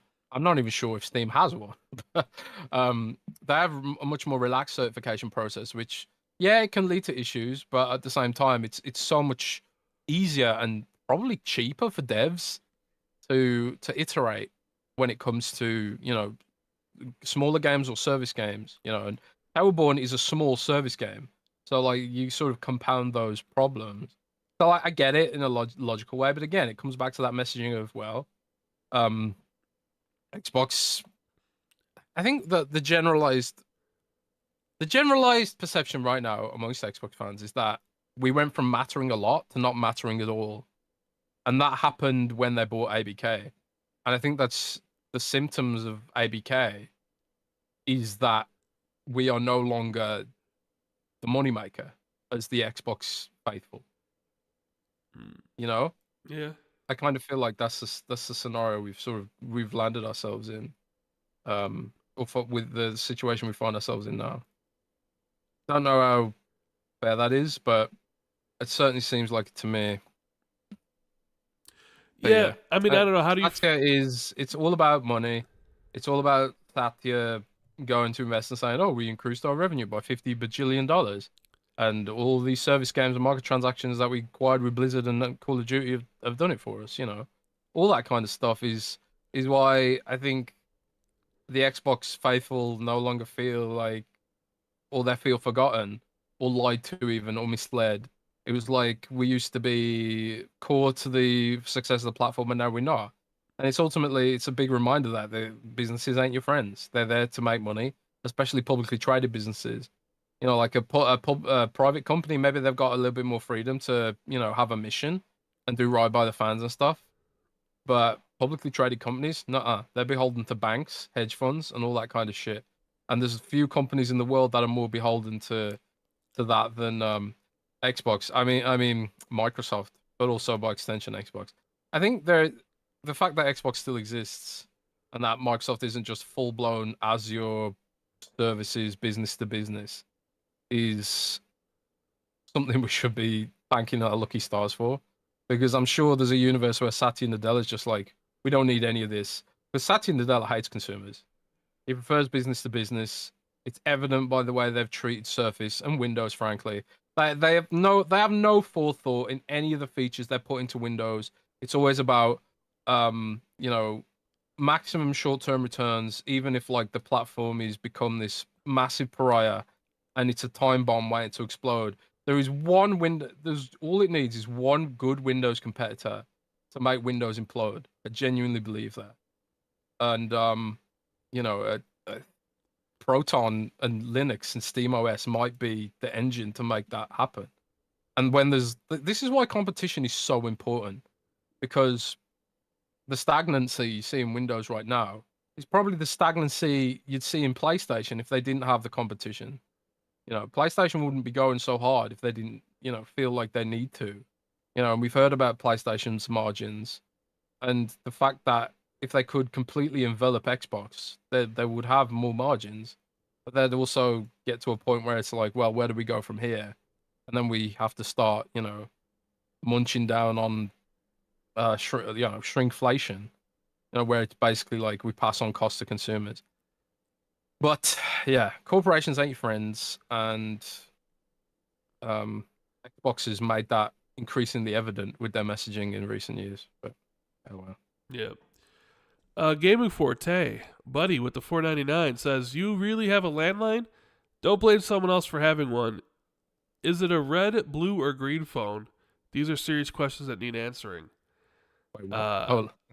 I thought he said landmine. A landline. Yes. Yeah, what color is your phone? But it's black. It's silver. Jesus, Yeah. I mean, that's old school, man. I don't care. I'm not paying for it. What does it matter? So I'm not paying I don't for it, care. I do so what I I don't want. care. Whatever. If it was my money, then I Whatever. wouldn't have it. And he also says, "Glad you're feeling Whatever. better. I missed checking in." Yeah, Forte was one of those. I got a phone call from during the week when I was sick, and I'm just like, man, I can't talk. I can't talk to anybody right now. Mm. Puckish Rogue with the 2. Hey guys, good to hear you back in action, Rand. Thank you. Although I don't know if you guys can hear it, but my nose is starting to get really congested again. Oh, we could do Patreon Yeah, no, Patreons now. I'm gonna go through the rest. Risk it for the biscuit at Jez. Clips you requested have been delivered, sir. I guess Call of Duty clips. Oh yeah. Richie with the 5. It took you long enough. Yeah, it took him long enough. I bet you were grinding for weeks and weeks and weeks to get those 3 clips. People need to No stop joke. pretending there's a modern audience for games like Concord, Dustborn, etc. They don't exist. Yeah, but you could extend that to JRPGs. I mean, look at Visions of Mana, like Final Fantasy struggling, even Final Fantasy struggling. Concord's It's problem got- is that nobody asked for it. It was super generic, and they're charging money for it in a market where everything's free. What'd you expect? Concord did yeah. not look cool, and it looked like any other hero shooter you've ever played. And on top of it, they were charging for it. Like anybody with a brain knew the game was done for. And then all the reports came back from the beta that the player counts was like, yep, nobody cares. If the game looked cool, the characters were cool, and it was doing something different, then maybe it'd be a different story. But I really think that $40 price point really, really screwed them. Mm. Because why pay for that stuff when you have Fortnite and Overwatch and all these other games that give you so much more for free? I don't know. There is a hard limit on the amount of free time that people have right now, and when you've got like much higher quality games with battle passes you have to grind and all this kind of extra stuff, there's just no room for games like X Defiant or or anything that's even vaguely derivative. The only thing really, like if Star Wars Outlaws wasn't Star Wars, I wouldn't even give it a chance. I really wouldn't. And it's literally that sort of Star Wars nostalgia, and like, oh wow, this is authentic Star Wars, aliens or whatever. It really is that's sort of holding me into the game right now. So like you need, and like I think with Marvel's Rivals as well, like it helps that Marvel Rivals is good, but it really helps that it's based on a super popular IP with characters that people truly love. Yep. So they've really got their work cut out for them to make that game a success. Yeah, supposedly it's been in development for like 6 to 8 years.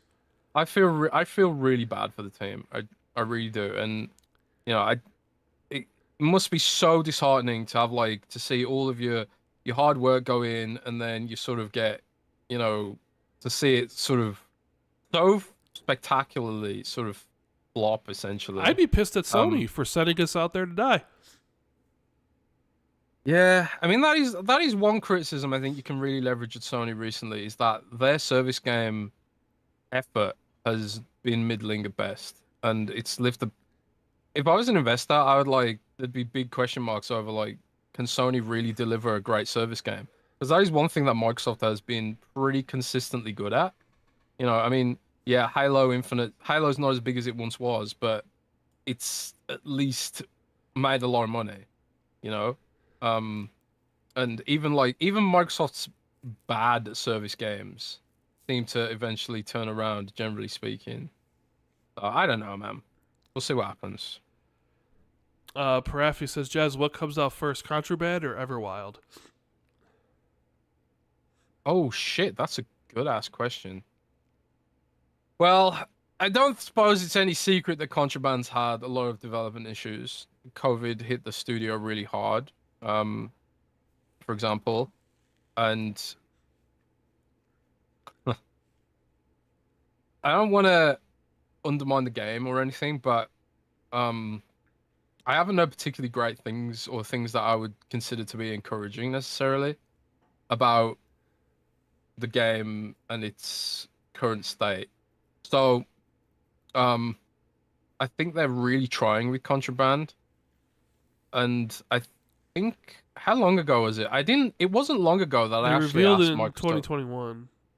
They revealed it in 2021. It wasn't long ago that I actually asked Microsoft for confirmation that the game was still alive, on the basis of what I'd heard that how hard development had been recently, and they were like, "No, it's still coming. You know, it's still cooking." So, but I don't know the state of either game. What I have heard though is that Everworld has hit its stride recently, and that they've got the gameplay loop down. So maybe the issues with um Everworld were easy to overcome than the issues with Contraband, because you have to remember Contraband, it sounds like it was this quite a unique game where the focus was vehicular combat. Maybe it just wasn't that fun in practice, so that to expand what the core gameplay loop is. Maybe that introduced extra issues and stuff, you know, and all that kind of jazz. But I honestly don't know. I don't know. Maybe if I'm just gonna put out a prediction based on basically nothing, but based on the optimism from sources, I would say maybe we see Everworld before Contraband. Oh, But honestly, interesting. don't know. Giggity says, Rand, you need a new co-host. What? I can't replace Jez. Who said that? Giggity. Oh, Artemis says, thinking about probably someone I Xbox blocked. putting all their games on other platforms. Satya did with did with this Office. It basically killed Google Docs and works on those platforms. So are you implying that Xbox games would kill PlayStation games if they're on PlayStation? Yeah, I mean, that's kind of what he's saying. I mean, there has been this whole issue in Europe with the European Union recently because Microsoft bundled Skype for business. Well, Microsoft Teams. Skype for Business got rebranded to Microsoft Teams, and they bundled that with Microsoft Office, and that basically killed Slack. Or came very close to killing Slack. So Slack complained to the European Union that their business was being hurt by Microsoft's free bundling, which I would argue is a pretty pro-consumer thing to do. But they've argued that it harms competition, and maybe the European Union's like, well, yeah, Microsoft can afford to do this because they're Microsoft, and maybe there's a situation where we'd rather have competition, at least some competition. So, yeah, I think the bundling can help. Going to other platforms can help, and like you can imagine, imagine if Gran Turismo came out with like an arcade racer, and it had to go head to head with Forza Horizon 6 with all the car licenses exclusive, all that kind of stuff on PlayStation. It would be a tough battle for Gran Turismo, I think. So there is that argument to be made, but I also don't know if it's worth putting all your eggs in PlayStation's basket, because look at all the issues that Microsoft's having with Apple. They can't get their mobile store up because of Apple right now, as expected. So when you give away your control, it kind of comes with consequences. Yeah, Riska says this COD is very good, by the way. This is very good. Which is good. COD. Oh, the new one. Yeah. Oh, that's cool. Champagne Supernova says, when PS5 Indie Announce happens, you can see the exact moment Jeff nuts on his own. Giuseppe's. He needs Manscaped. Yeah. The checkout code XB2. Oh, that's grim. Nate Foodog, he says, you could think of the PS5 announcement of Indiana Jones like Wukong. It hypes up the game, and if the PS users don't decide to go buy an Xbox, the sales of PS5 would be huge for Microsoft. Dave Ramos with the 10. Tinfoil hat. Many on PlayStation don't even know about Xbox games. Like, being on Xbox is the same as the game not existing. Maybe Xbox is biting the bullet so more folks choose to play at Game Pass. Oh, man. You okay? Yeah, but you're probably going to have to read the Patreon stuff because it's getting hard for me to talk. Yeah, dude. Is that all the super chats? Almost. And if you want, I could grab the Patreon stuff myself, and you could go. No, I just. You could go lie down. No, I mean, my nose is getting really, really, really congested, and it's getting difficult to talk. So good. Noob Sabat says, I think the multiplat change is happening because Microsoft and Xbox are fighting and Microsoft is winning. Dave Ramos says, feeling based Jez, aka Rant Jez. And Chris Lewis, hello Xbox 2 dads. I just wanted to come for the shows to tell you both that Mr. Matty Plays on Defining Duke said that Stoic is on Steam to avoid the Game Pass rush. I mean, I kind of did say that in a way, didn't I? Yeah, I think so. That you would get the people who would buy it on early access on Steam would kind of give you the information and feedback you'd want, where people on Game Pass would just play it for a minute and then delete it. I think Steam just has more of an early access culture, I think. True. And it also, honestly, it has a better platform for sharing feedback because every PC has a keyboard attached to it. Which is why I wrote... Grounded worked pretty well on early access as part of Game Pass. Yeah, but also, I don't think... And they were a small dev. I mean, there was only like 12 or 14 people working on Grounded. Yeah, but I think Grounded had a solid concept from the outset. Towerborn's doing something quite unique. Yeah. Side-scrolling Diablo. That's what Towerborn is. Daxter says, will Blade, another Bethesda title, be day one on PS5? I mean, maybe. No idea on that. I think it's probably good to think that all ABK games moving forward and all Bethesda games moving forward are going to be on PlayStation, most likely day one. And if there's exclusivity for it, it might be as short as Indiana Jones. So maybe Blade is exclusive for like 4 months, like Indiana Jones is. But I would expect everything from those two companies to be on PS5. And I think where you'll get like will they, won't they, are Xbox Game Studio stuff. Where, Fable, Gears E-Days, things of those, like, that's where you'll probably get some of the exclusives or some of the, I don't know if we will. Maybe we'll do maybe we'll put State of Decay 2 on there, but not 3. Maybe we'll put Forza Horizon 5 on other platforms, but not 6. Maybe we'll do this, but not that. And they can play around with some of that stuff. But Bethesda and ABK, I think, are going to be fully multi-platform. So, yeah. Jez, you got the Patreon stuff? Yep, indeed you do. Let's go with some Patreon questions. So, thanks to everyone. And if you want to drop your own Patreon question, the thread's up on Patreon now. If you want to join our Patreon and all that good stuff, we appreciate yous. Xbox 223, episode 329, exclusive Patreon thread. And we've got a bunch of questions and comments here. Just getting them up. First one is from Eric Gregory. Good evening, Jez, and hopefully Rand.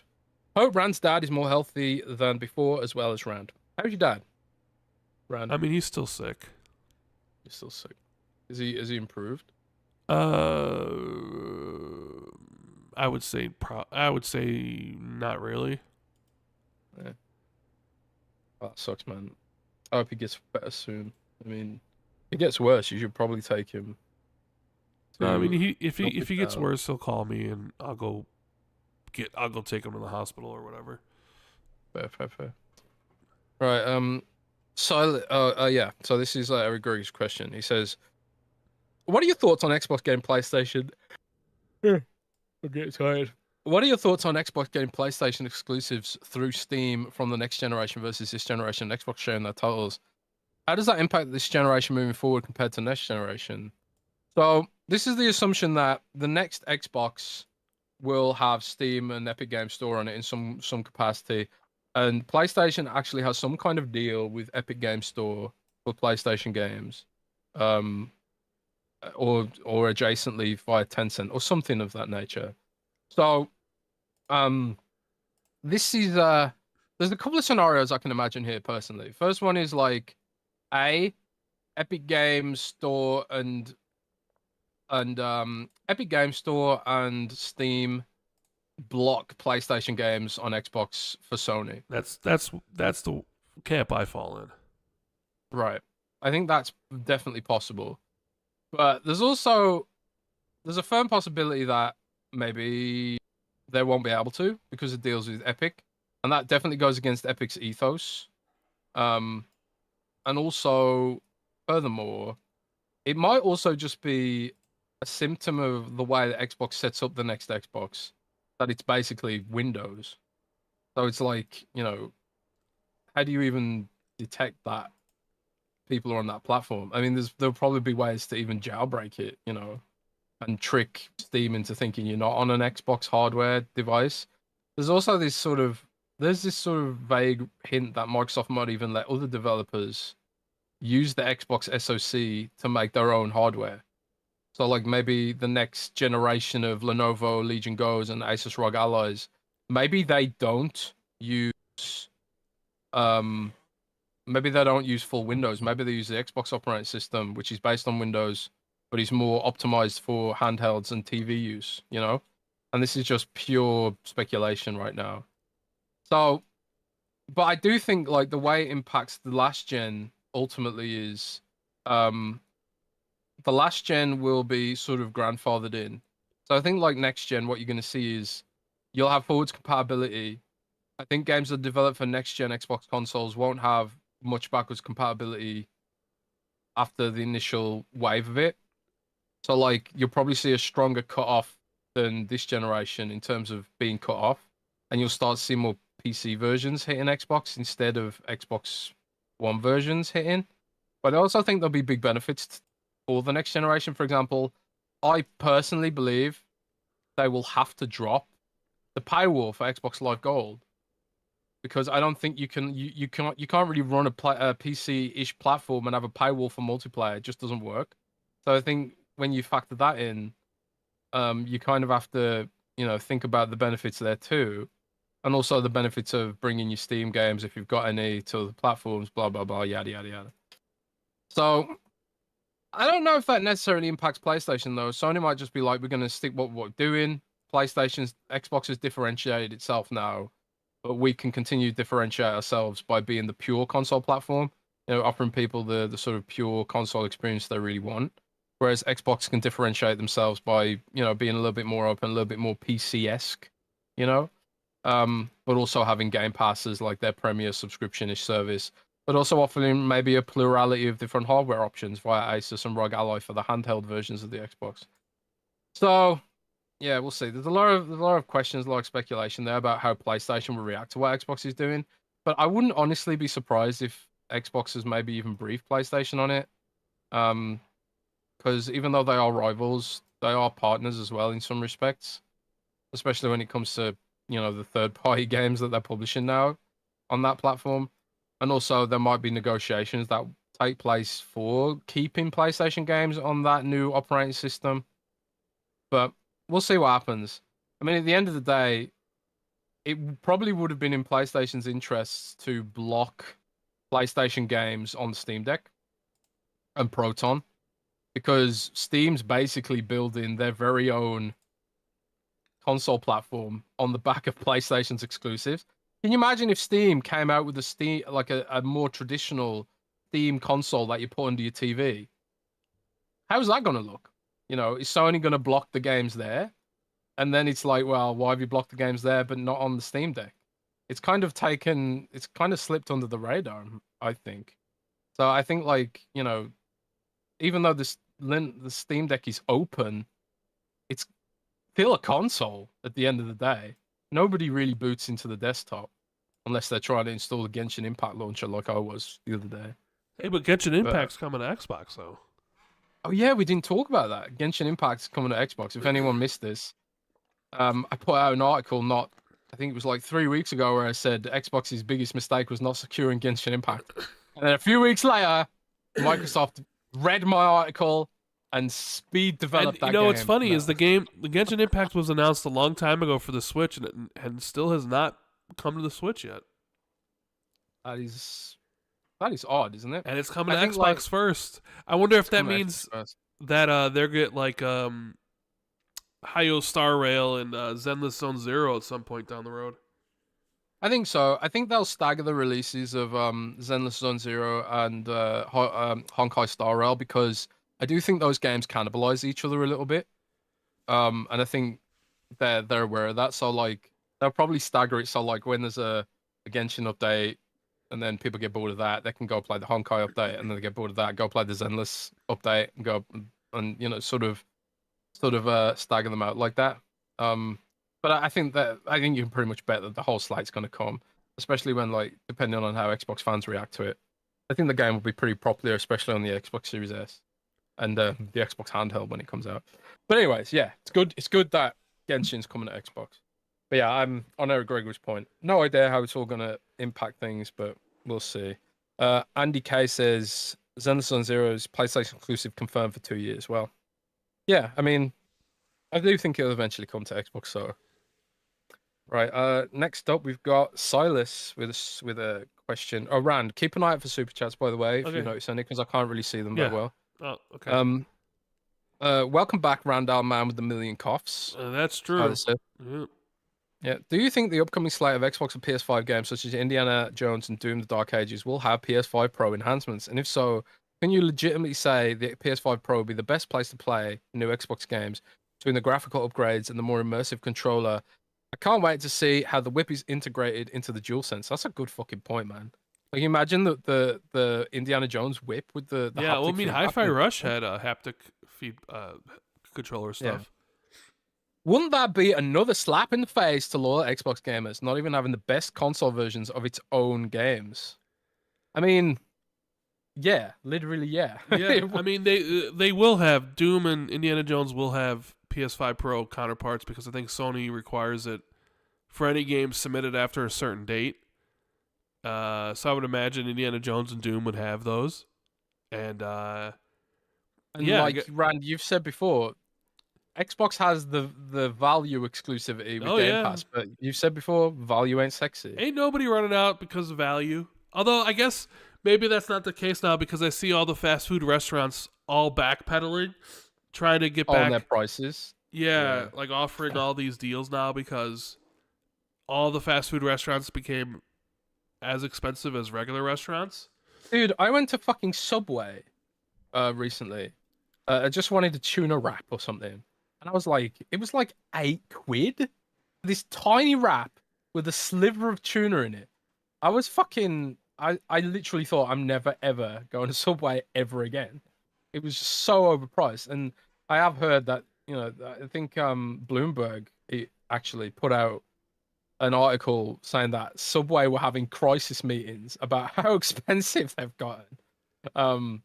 But it's whack. And I think like even though value might not be sexy and people don't necessarily hype up value, I think people are very quiet about like, oh, actually, I'm happy to save money here. I know I am. I don't like go on Twitter and scream, oh man, I just got a sick deal on this McDonald's that I just ate. But I think like, but then again, Xbox doesn't even really push Game Pass as we've talked, in terms of like traditional marketing. They push it.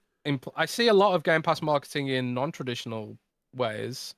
I see a lot of, for example, every Asus ROG Ally and Lenovo Legion Go comes with a Game Pass code, every single one, to try and get people into the ecosystem. Whenever I see, I've seen a lot of MetaQuest adverts recently on Reddit that's open with Game Pass. So like get Game Pass through the MetaQuest. And also, Amazon's doing Game Pass bundle deal for the Fire Stick. Maybe that's doing numbers more so than traditional marketing for Microsoft. I don't know, but yeah, I don't know. It's all fun and games with this stuff. But yeah, I think it would be a slap in the face, and I might even write an article to that effect next week. So that was a good talking point. Next up, we've got from the Patreon Achievement. So Achievement says, do you think the dual SKU launch complicated consumers enough to buy a PS5? Maybe Xbox should have just had one box to launch. They also had to split marketing budgets between the two. The silver lining is the Xbox Series S being less powerful. It will be easy to get current Xbox games on handheld before PlayStation can get games on their handheld. So I think that is a good point, and a lot of people have often speculated or thought about this idea that maybe you can maybe the handheld will basically be a Series S, and Yeah. that Series S's revenge is that the SKU will port really well to handhelds. But I think the reality is going to be that the handheld ports are probably going to be PC oriented potentially, but I don't know. Could be wrong. Um, and I don't think the dual launch complicated consumers enough to buy no. PS5. I don't think so. I mean, we know that for a little bit of time there, like they couldn't. They were selling out of Series S's and X's, so Yep. the interest was there at the start. It was after, PlayStation got their, all their stuff under control, their chip allotments and stuff, and Microsoft had that awful 2022, and then things went downhill from then. I also think Xbox got outbid on a yield of chips. I heard that rumor as well.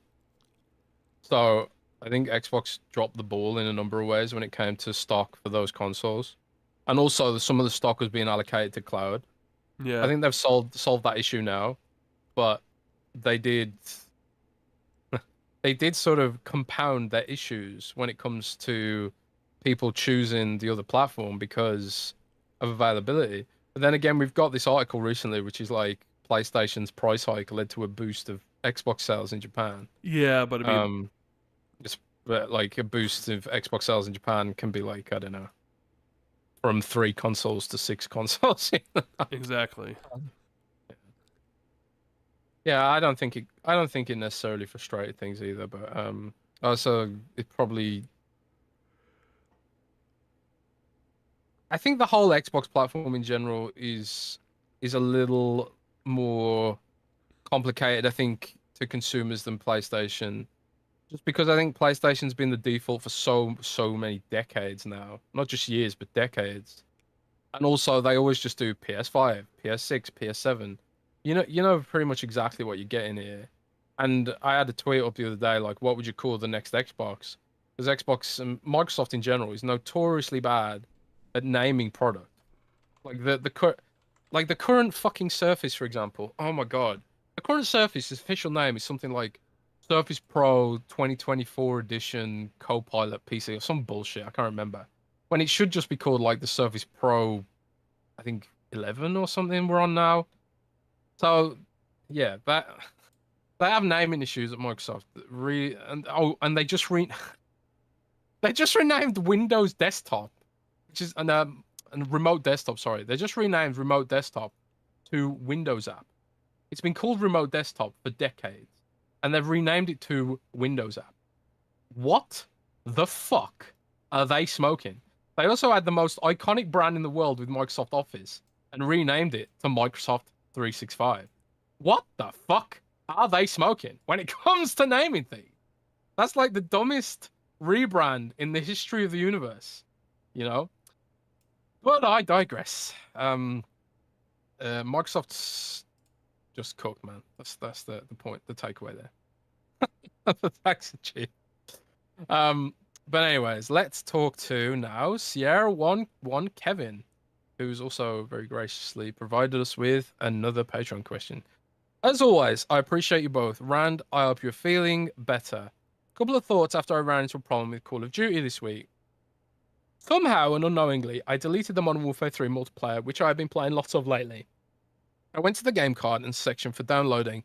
My goodness, this is a terrible experience with so many little options to download, and the Modern Warfare 3 multiplayer not having the same icon as the rest of Modern Warfare 3 options. My first thought, this could be a negative onboarding experience for new users. I get why they want to do with the COD launcher, but I think the ease of use could be improved. Second, I was already downloading another game when I need to re-download Modern Warfare 3, and I need to free up space. Maybe the general user space isn't a problem, but I find it really annoying now, including some choices paralysis when deleting games. next generation of consoles, what do you think Microsoft will do in regards to storage? Will prices come down by any significance since it feels like right now companies overcharge for storage?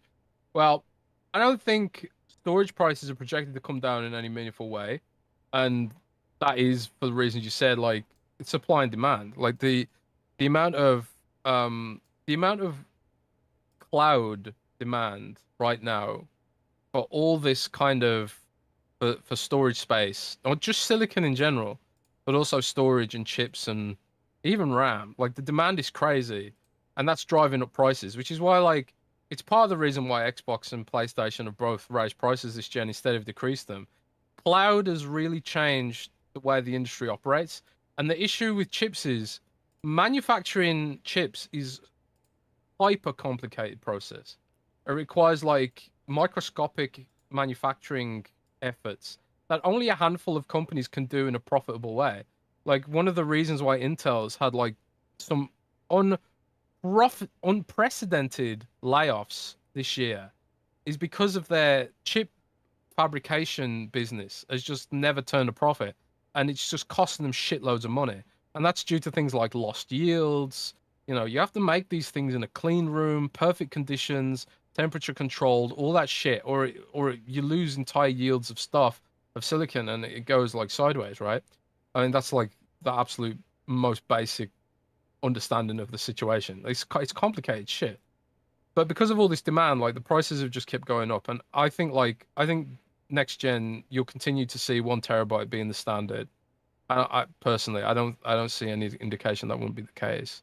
But on the other point, which was um, Modern Warfare 3. Yeah, I actually put a tweet out that because I was new coming into Modern Warfare 3 after a long period of not playing Modern Warfare in general, and I was like shocked at how horrible the UI is.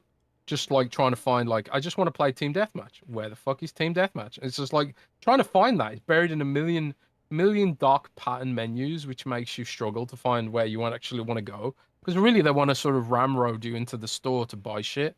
Um, so there is that aspect to consider, and I think as well when you've got like um when you've got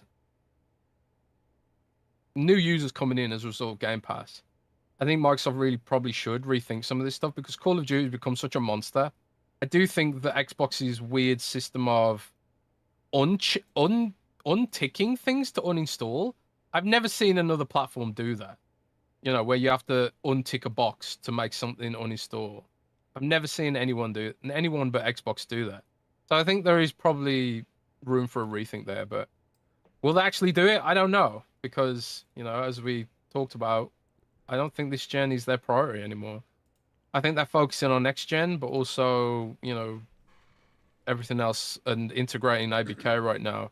Too much so to think about the installation, onboarding experience there. But Yeah, an interesting point. I mean, that stuff. That stuff. There's just so many things. I like the fact that you couldn't choose what to install from Call of Duty, because I'm Yeah. only ever gonna install the campaign. Like, no to the multiplayer, no to the zombies, no to this. Multiplayer too hard for you? No, I just don't care about the No, multiplayer. you're not a twitchy Gen Z gamer Don't like care. me with my Don't care Fortnite. about multiplayer. Damn. Rand hater, bro. Yeah, but I mean, they keep on wanting to use the app, right? So who knows how long Yeah, they'll use it for?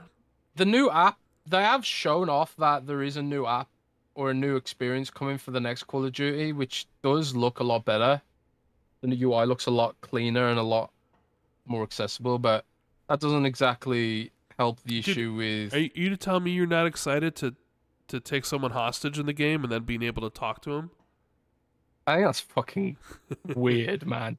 It's gonna lead to some hilarious TikTok clips, and I think that's probably the That's point of it. exactly But why they do that. That's exactly like when the last game, proximity choice chat was on, so you could hear it, so you could make those things.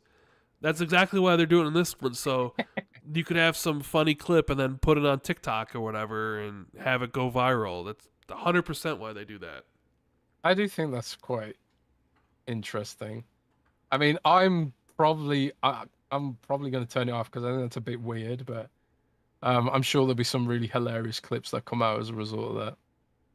But hey, oh man, someone's invited me to play Minecraft. Dude, ever since I opened my profile back up, because like sometimes I close my profile down if like the review guidelines say I have to, and then like I open it back up again after I'm done reviewing shit. I forgot for ages that my profile was privatized, but since I opened it back up, I just get loads of random people inviting me to play Minecraft all day. What's the deal with that, bro? They want you Does to that play happen to you? Minecraft. No. But they're just complete randoms. I don't know. They don't even. I don't think they even know who I am. Hmm. I don't want to play Minecraft, bro. But anyways, let's have a look at the next question. That was Sarah 11 Kevin. Thank you for that. Next question is from Lazar Wolf. With all these collections Capcom is releasing, it got me thinking, what collection of original Xbox games would you like to see released? Now, this is really a round question because I didn't play too much on the original Xbox. Is there any? I mean, this kind none. of dovetails. None. Like if This I would nothing. want them to be remade. I don't want them to just be a come collection. out like here's. You want them to be remade? Yeah, I want them to like. If they came out and were like, "Here's Knights of the Republic," I'd be like, "Ew." Yeah. But if like, "Oh, here's Like, Knights of the yeah. Republic remake," yeah, it's Yeah. I don't know. Maybe Why did you go all California Mean Girl then? because we have another question coming up about retro gaming and stuff, and retro gaming's not something that really appeals to me. And like the Xbox is what I would consider a retro game machine at this point. So The Xbox 360 is retro. I mean, even the Xbox 360. So the there's Xbox like One is retro. there's bro. no OG Xbox games that I have any interest in playing if they bundled them in a thing. That's why like the Capcom fighting bundles I don't care about. I'm not interested in any of them. So like personally I don't care if they don't come to the platform, but I know like, you know, it sucks that they don't. So if you ask me like, "Oh, are you interested in any old Xbox games coming back?" The answer is no. I wouldn't play them. I wouldn't care. But if you were Fair going to enough. remake them, I'd be like, now I'm interested. I'd be interested in Knights of the Republic remake, or like a Breakdown remake, or you know a Crimson Skies, you know, new version or something. You know what I mean? On that point, that kind of dovetails nicely into I believe it was Mag on Yeah, I know. Colt I was Eastwood's there. podcast. I was there. Oh, you were there? Yeah. Oh, you were there? But I don't know if we talked about this, but Mag put it out there that the mysterious third studio at Playground Games is working on a reboot of Crimson Skies, which is a game I've never played, so Yeah, we'll that'd see. be interesting. We'll see. We have another question, Josh? Sure, well. Yes, we do. Right, so thanks, Lazar Wolf. Next one is Forda Brand, who's my Fallout 76 bro. Appreciate you, fellas. Just wanted to ask this week, what are your thoughts on retro gaming? Do you partake in buying and collecting retro games, or are you all about today's modern games? Well, Rand kind of answered that question. I'll just speak for me. I like having access to them, even if I don't necessarily play them, because I mean, want you're a total retro gamer. You play World of Warcraft all the time. Dude, doesn't count, bro, because I don't play WoW Classic. So I've like completely moved on from WoW Classic. I'll never play it again. Modern WoW has ray tracing, bro. So let's park the accusation that WoW is retro, okay? But there are like some nostalgic games that I would love to have access to. And like good old games, for example, just released Resident Evil 2, the original, on good old games on GOG.com, which is awesome. So like I would love to have access to those retro experiences, which is what like when, for example, they started doing the Metal Gear Solid collection, which by the way, I leaked accurately. Thank you very much. Just to let people know there that I do leak things accurately sometimes. And the Metal Gear Solid collection came out, I bought it straight away, even though I knew it'd probably be a long time before I actually get around to playing it. Just because I like to have it, and it's like I do have Metal Gear Solid 1 on disc somewhere. I don't want to set up my PS1 to play it. Which I still have a working PS1, by the way, which I think is getting increasingly rare. But yeah, I'm a sort of aspirational retro gamer. I like to have them, but I don't necessarily play them much. And Rand just already gave his answer. Rand is joyless. cynical old man who hates fun. That's what was Rand's answer. I'll answer for him because he can't because he's ill. Uh, but anyways, next question is from Xbox Skittle. So hello there, Mr. Xbox Skittle. With PlayStation adding trophies to PS2 games and PS Plus Premium, do you think Xbox will ever add achievements to first-party original Xbox games? Psychonauts, Blinks, Fusion Friendship, Morrowind, or on Game Pass? I think the answer to that is probably no. And I think that might be because of Xbox maybe not having access to the source code, or maybe the way Xbox sets up the system makes it hard to add achievements. But I don't think I think we've got. It's pretty evidential that Xbox doesn't care about achievements. I remember I did this survey of Xbox fans years ago, and I was basically like, "What are some things you'd like to see improved on the Xbox platform if you could have anything?" One of the biggest requests was achievements. One of the biggest communities for Xbox on the internet is True Achievements, which is a community all about achievements. And what is the one thing that Xbox never updates? It's achievements. The only time that we got an update to achievements was when Mike Ybarra's team, back when Mike was in charge of platform, added and invested in the rare achievement. And then we saw Mike was also working on a career system, which was ultimately cancelled, I think, sadly, and all that kind of stuff. So I don't think Microsoft cares much about that stuff, and it's a shame because as people have made a lot of noise, and it hasn't materialized into anything meaningful, and it sucks. So yeah, sad to say, I don't think anything will come of that, unfortunately. No.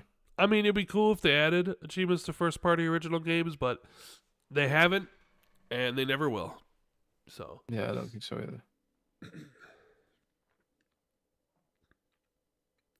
So yes, the next question is from good old Collingwood. Hello, Jez, and good health to Rand and his father.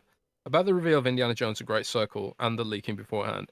Can you imagine how it would have been if there had been no leaks and the secrecy was held right up to the last minute? How do you think the reception would have been? Do you think this was strategic leaking going on here to reduce the effect that Xbox foresaw would happen?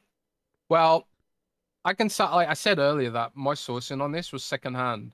So if the information came to me via controlled leaks, which is not something I've ever really heard of happening, to be honest, it definitely didn't come to me that way. But I actually think it would have been worse because if Xbox fans had no heads up that Indiana Jones was the game that was being moved across, which was already annoying, and then it was announced this one more thing, guys. Cool, you no longer have to buy a stupid Xbox to play this game. I think the reaction would have been even worse. It would have been an even bigger compounding annoyance to deal with. So like a lot of the talking points around this revolved around the way it was presented, rather than not necessarily what was pronounced. So I don't know. That's my opinion. I don't know if you feel otherwise, Rand. On if the leaks had a negative impact on how Indiana Jones was perceived at Gamescom. Do you think if people would have been more accepting of it otherwise? No, I think people would have flipped their fucking shit if there wasn't the rumors. So I'm not. So I guess what I'm saying is it sounds like they helped. I think they helped. Because people were expecting something, and they could sort of maybe mitigate their own feelings. But yeah, you sound like you're drowning. Well, yeah, I told you I'm not feeling good. So don't worry, we'll get you out of this soon, buddy. Yeah, yeah. But a lot of people were just it bummed me out because we had Samuel did a great preview about the game, and nobody was talking about the game. Everyone was talking about the drama around the game, which bummed me out because I think the game looks fantastic, but whatever. Anyways, next question is from Omen. Welcome back, Rand. Glad you're feeling better and happy belated birthday. Do you think that Microsoft truly wants to stay in the business of maintaining a game store? I could potentially see a world where Microsoft strikes a deal with Sony and Steam to get Game Pass on their platforms, as long as Microsoft leaves the store market and offered access to Steam, EA, Ubisoft, Epic, and maybe even Sony storefronts on Xbox. As long as I transfer game license to the loose store, I don't see that as a bad outcome permanently. I've seen this question a lot, and it's this idea of like Microsoft should transfer the licenses to another platform because Xbox has given up on it. I don't think Microsoft would need all publishers on board to do that because it's not their content to give away. You know, Microsoft doesn't own the games that we own. And if you want to be perfectly honest, we don't own the games we own. Especially when it comes to a digital copy. Microsoft and even the publisher can, for whatever reason they want, per terms and conditions, revoke access to that game. And it's, you know, if they've tampered with it, like read the terms and conditions. There's like a long list of reasons that they can remove your access to the games for. The European Union's trying to fight against this, by the way, and make it so you actually do own your digital content, but stay tuned for that. I don't think Microsoft would be able to do that. The terms of their licensing precludes them from doing that, but also I think publishers would rather you have to rebuy all those games, to be honest. But yeah, I can't see that happening myself. I don't know if Rand feels any differently. No, I can't see that happening either. No, I don't think so. I think like for Xbox fans that are worried about it and like being able to move to another platform is probably like, I don't know, at least maybe a comforting thought, but it's not going to happen. Not going to happen. Anyways, next question is from Trigger Tray 11. It's nice having you both back on the pod. Hope Rand's feeling better. Jez, in the Winner Central article relating to Eurogame interview Yoshi P, now that Microsoft exclusives executive will be at TGS this year, possibly no stuff to write to FF. The Apple's confirm Xbox will have a TGS adjacent stream, and to what extent the range will participate. I cannot confirm that Xbox has a TGS stream. All I know is that there'll be some Xbox people at the show. Xbox figures. I mean, that's not a revelation necessarily, because I think they pretty much always attend. I don't know if they're doing a stream yet. I don't know if they've got huge announcements to make. I don't know if they're going to be announcing things with Square Enix, but if I was going to announce something on the Square Enix front, especially because, you know, Xbox knows there's a lot of interest in it, I would think it's probably a good place to do it, right? At least that's my opinion. But yeah, I don't know for sure. But stay tuned on that one, mate. Thanks for the question. Next up is Lee Sanders. As I'm on a nostalgia trip at the moment and out of the loop with gaming, what was your favorite song when you were young? By young, I mean single-digit age. 10 upwards doesn't qualify. That's an interesting question. Rand, do you have a favorite song from your childhood? From my childhood? Not really. Yeah, before you were 10. No? No. You don't strike me as a big music guy. No, actually. I like my music. Before I was 10, no, I don't really have anything. No, nothing. I've been a big music fan like pretty much all my life since I was a little kid. And my favorite band as a little kid was Ace of Base. I don't know how many people out here are old enough to know Ace of Base are, but I used to play Happy Nation album on repeat over and over and over again on cassette with my little hi-fi, rocking out. So I love the song Happy Nation. I love pretty much that whole album. That whole album's amazing. I kind of feel like Patrick Bateman now in American Psycho when he's talking about Huey Lewis. Oh man, but yeah, I loved Ace of Base. I still do. I still love Ace of Base. At least their old stuff. Although, yeah, Jez saw the sign. I saw the sign. Oh god. And it opened up my eyes. Fucking love that album. Anyways, next question is from Aloran Grogu. Randall COVID. I'm gonna let you finish. World of Warcraft had one of the best expansions of all time. That's his whole question. How do you feel about that, Rand? Do you agree? Do you agree that War Within is one of the best expansions of all time? I don't know. Do you agree? Right now, I'm feeling like it could be. Season 1 hasn't started yet, but oh boy, it is very good. Very, very good indeed. Thanks for that, Grogu. Grogu is absolutely based, and we all agree with his opinion. Dave Ramos says, "Hola, gents. Any more details on what contributions the Surface team might have designing with the next Xbox? Are they helping with both the console and the handheld?" Um, in case you don't know, Surface has been working on Xbox since the Series 1S. So everything since the Series 1S, Surface team has been involved with.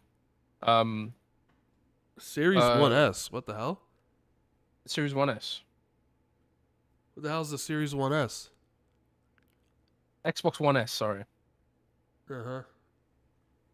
The Series 1S. Yeah, it's the Xbox One S. All right. Xbox One S, they've been involved since that. Look, dude, it's 1 in the morning. I'm getting tired now. But yeah, service team's definitely involved. They're prolific at making things compact in a tight space, and also good cooling. And I always bitch about how hot the surfaces get, but they don't overheat. They do get hot, but they don't overheat. Unlike my cousin's Dell Latitude laptop, which is overheating like a motherfucker all summer. Um, Lewis Aldridge says, "Howdy, fellas. Don't suppose there's been anything more about my precious Legacy of Kain remaster remake. I I don't have any sourcing on what's going on with Legacy of Kain myself, unfortunately. But wasn't it revealed, if I'm mistaken, that there's some kind of Atari thing or Amiga thing? Something like Am I that, going? but I don't know. I think there's probably is some sort of remaster or something coming at some point, right? Who bought the rights to that? Was it Crystal Dynamics, um yeah, but Embracer. didn't Embracer acquired the rights to it? I would imagine that that's probably at least one franchise that could have legs in the modern era, you know? So I want to believe that that'll come back, but will it come back in, I don't know, Embracer is Hey, Jez, being I'll be right cooked right back. now.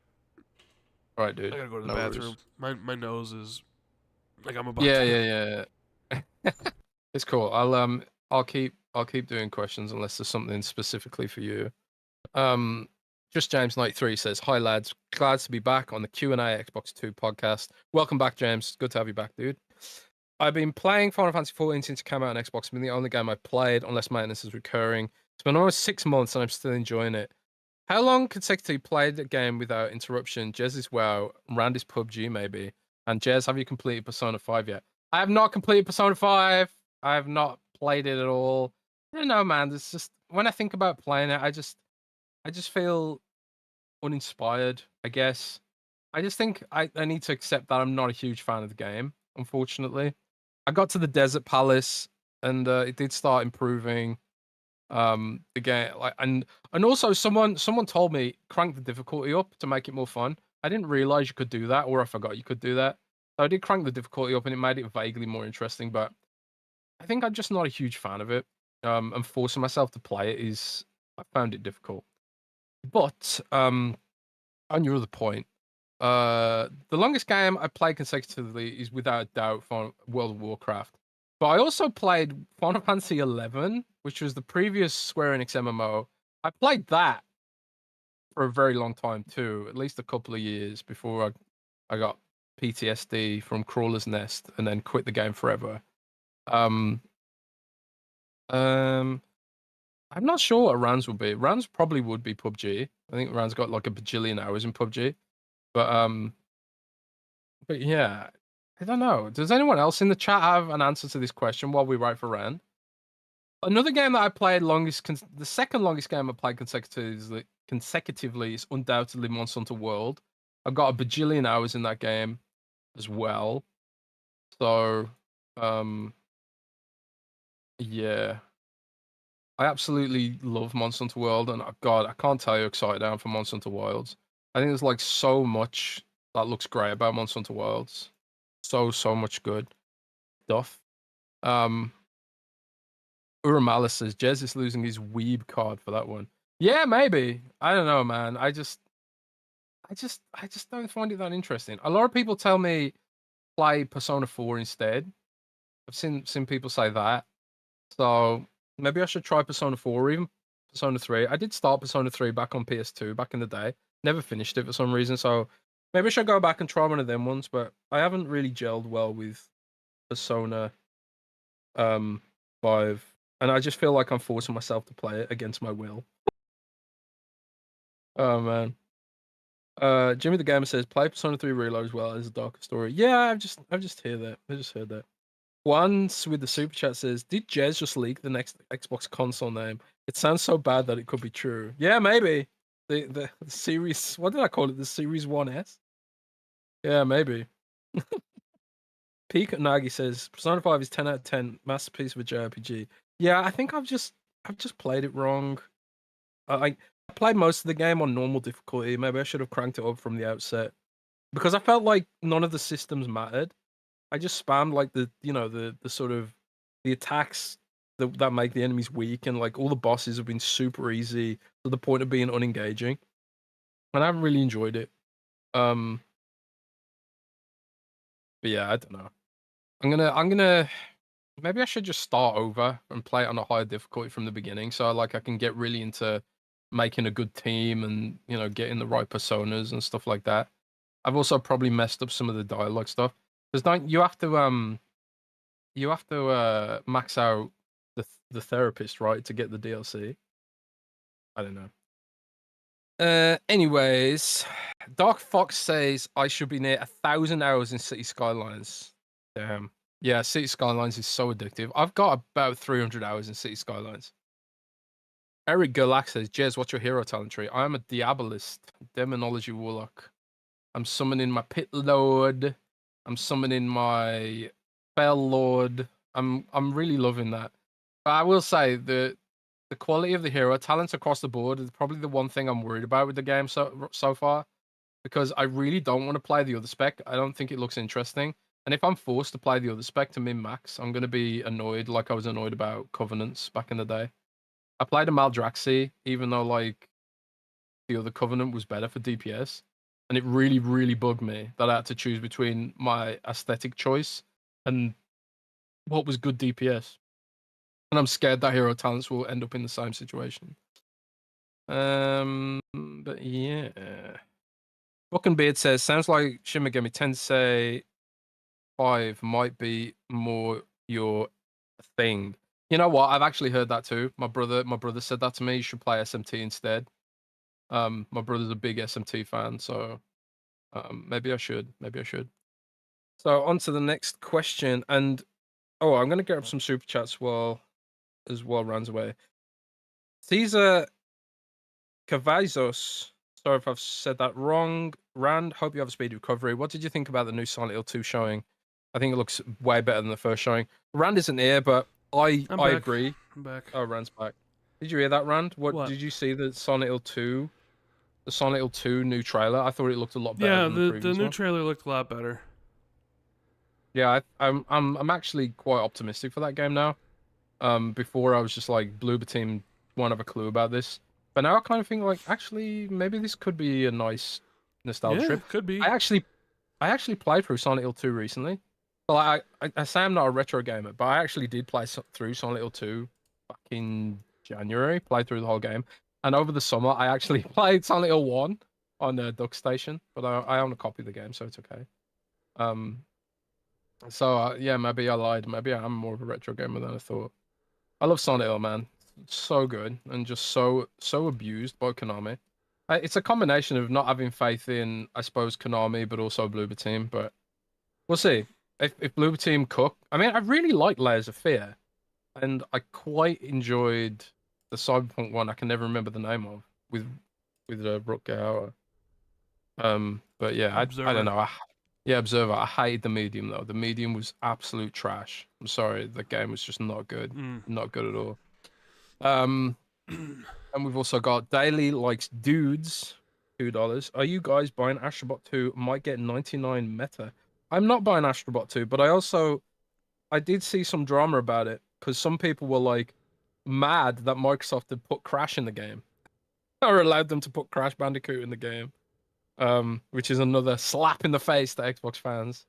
You're hyped for Astrobot, right? Yeah, I think. Yeah. I can't wait to play Astrobot. I don't know about 99 meta, but I'm sure. Is it coming day and date to PC, Astrobot? I don't think so. I'll get it on PC when it drops. Was the original on PC? Probably wasn't, right? Well, the original was a PSVR game, and then they did the game. Then the original Astrobot was on PSVR. Then they had the game that was bundled with every PS5. That was just a regular game, which is this is like a sequel to. Right. But it's not never going to come to PSVR 2. So, yeah. Mm. Yeah, I guess I don't think PSVR is long for this world, to be quite honest with you. Even Yeah. Meta just cancelled a bunch of headsets. But hey ho, we'll see. Bato Same says with a $2, thank you very much. Says Age of Mythology gained great reviews, 84 Metacritic. Yeah, Age of Mythology is great. I played it myself. Really good port. Mr. Two Opinionated says short-timed exclusives are pointless. I think that might have been from earlier. Daxter says, will Blade, another Bethesda title, be day one on PS5? We're not sure right now. I think that's all the super chats now. I think I also sort of feel short times exclusives are kind of pointless. Yeah, I agree. Especially if you announce that it's coming to their platform before the game launches. Then Yeah, it's really pointless. yeah. I guess. But yeah, I don't know. I like the one here Right. that Juan said. Did Jez leak the next Xbox console name? Yeah, the Xbox. No, the Series 1S. Yeah. Microsoft would do something like that. They would, wouldn't they? And now we've got the last two. So No, we SJ got them Dub all. Well, says, we didn't get the one. no. I mean, there's two Patreon questions left. Oh, okay. This if the super chats that I've missed. The one just came in. Hey, Rand Jez, this is from Adiscar. 2+ years in my ears. Love the show. Jez, I recently got a Legion Go for free via sales target at my job. What games do you Nice. play on your ROG Ally? I just finished downloading Starfield. Diablo 4 runs great. I have like a bunch of games that I specifically play on handhelds. It's like my pool of handheld games. The game that I'm trying to finish on handheld right now the most is uh Hollow Knight. So Hollow Knight is my handheld game of choice right now. I'm currently fucking lost. I'm trying to play it without a guide, but I might have to capitulate and try and figure out where the fuck I'm supposed to go now. I'm in like a crystal mine kind of place. That game is just fantastic, man. I can see why people are so hyped for the sequel. That game is really special, man. But I play a lot of the boomer shooters on there, they call them. Proteus. I played a lot of Proteus on my handheld. And I've also played I also just downloaded the new Doom. And I've also been playing, again, I said I wasn't a retro gamer, but I've been playing Crash Bandicoot Insane Trilogy on the Lenovo Legion Go. But if you do play Crash Bandicoot Insane Trilogy on it, you have to there's like a bug with the full screen. So you have to make sure you set the screen to the highest resolution it can go, and then you should be able to go into the game and change it down to borderless full screen mode, because there's a weird bug if you're using it on lower resolution, not the native resolution, that it doesn't work properly for some reason. That's one of the reasons why I hate PC gaming. All these like weird little issues you have to deal with when it's just like, okay, just want to play a game. It's like, oh no, the screen resolution's wrong. You've got to go into settings and change it, and then you can change it. You've done it now. You can change it back, and it's like, oh god, please, I just want to play. I just want to play. Like Alternate didn't work. Sometimes it works, sometimes it doesn't. Like all the inconsistency just bugs me. So yeah, that was that one. Is that all the super chats now? Yeah. Okie dokie. And now two more Patreons. SJ Dub. Hey, Rand Jez. Great to have you back, Rand. Hope you and your family continue to recover from COVID. My question this week is, either of you guys heard anything recently about what Certain Affinity's up to? I know they're at last year's Gamescom. They showed a game last year behind closed doors to some press and some publishers last year. So we heard. I know they're at last year's Gamescom. It's radio silence since then. They had some layoffs early in the year, so I wasn't sure what came of them. Yes, I'm surprised Jez didn't talk about the rumor Blizzard AAA RPG FPS game. Have a great weekend. Yeah, I forgot about that. So there was a LinkedIn post that said Blizzard was working on a RPG FPS, which sounds a bit like Borderlands, but part of me was wondering, like, wasn't the survival game kind of going to be like that as well? Because it was it was a first person shooter. From what I saw, like you had a bow and arrow, which I guess is a shooter. But I would not say no to a Borderlands-like Overwatch game. And I know that Microsoft's very keen to invest in Overwatch and, increase its cachet, so to speak. So I think Overwatch has dropped off quite a lot. The game is so chaotic. I really think they need to. I think when they shifted to 5v5 for the esports crowd to make it more exciting to watch as an esport. But I think when they shifted to 5v5, they made the game so chaotic without the extra tank. They just makes onboarding really hard now, which is why I think they're talking about going back to 6v6, even if it leads to longer queues. But anyways, yeah, I would love to see some kind of Borderlands kind of game from Blizzard, but will we get it? I have no idea. On Certain Affinity, I have no certain idea what they're working on. I have no source at Certain Affinity. A lot of the information I used to get from Certain Affinity was because of leaky Halo APIs, which obviously it seems that, what was the game called now? Tatanka. It seems like Tatanka's cancelled. It does seem that way. So with Tatanka most likely killed off, it doesn't look like that. It doesn't really look like we're gonna get any information about what they're gonna be working on. But I don't know. Maybe we'll see soon.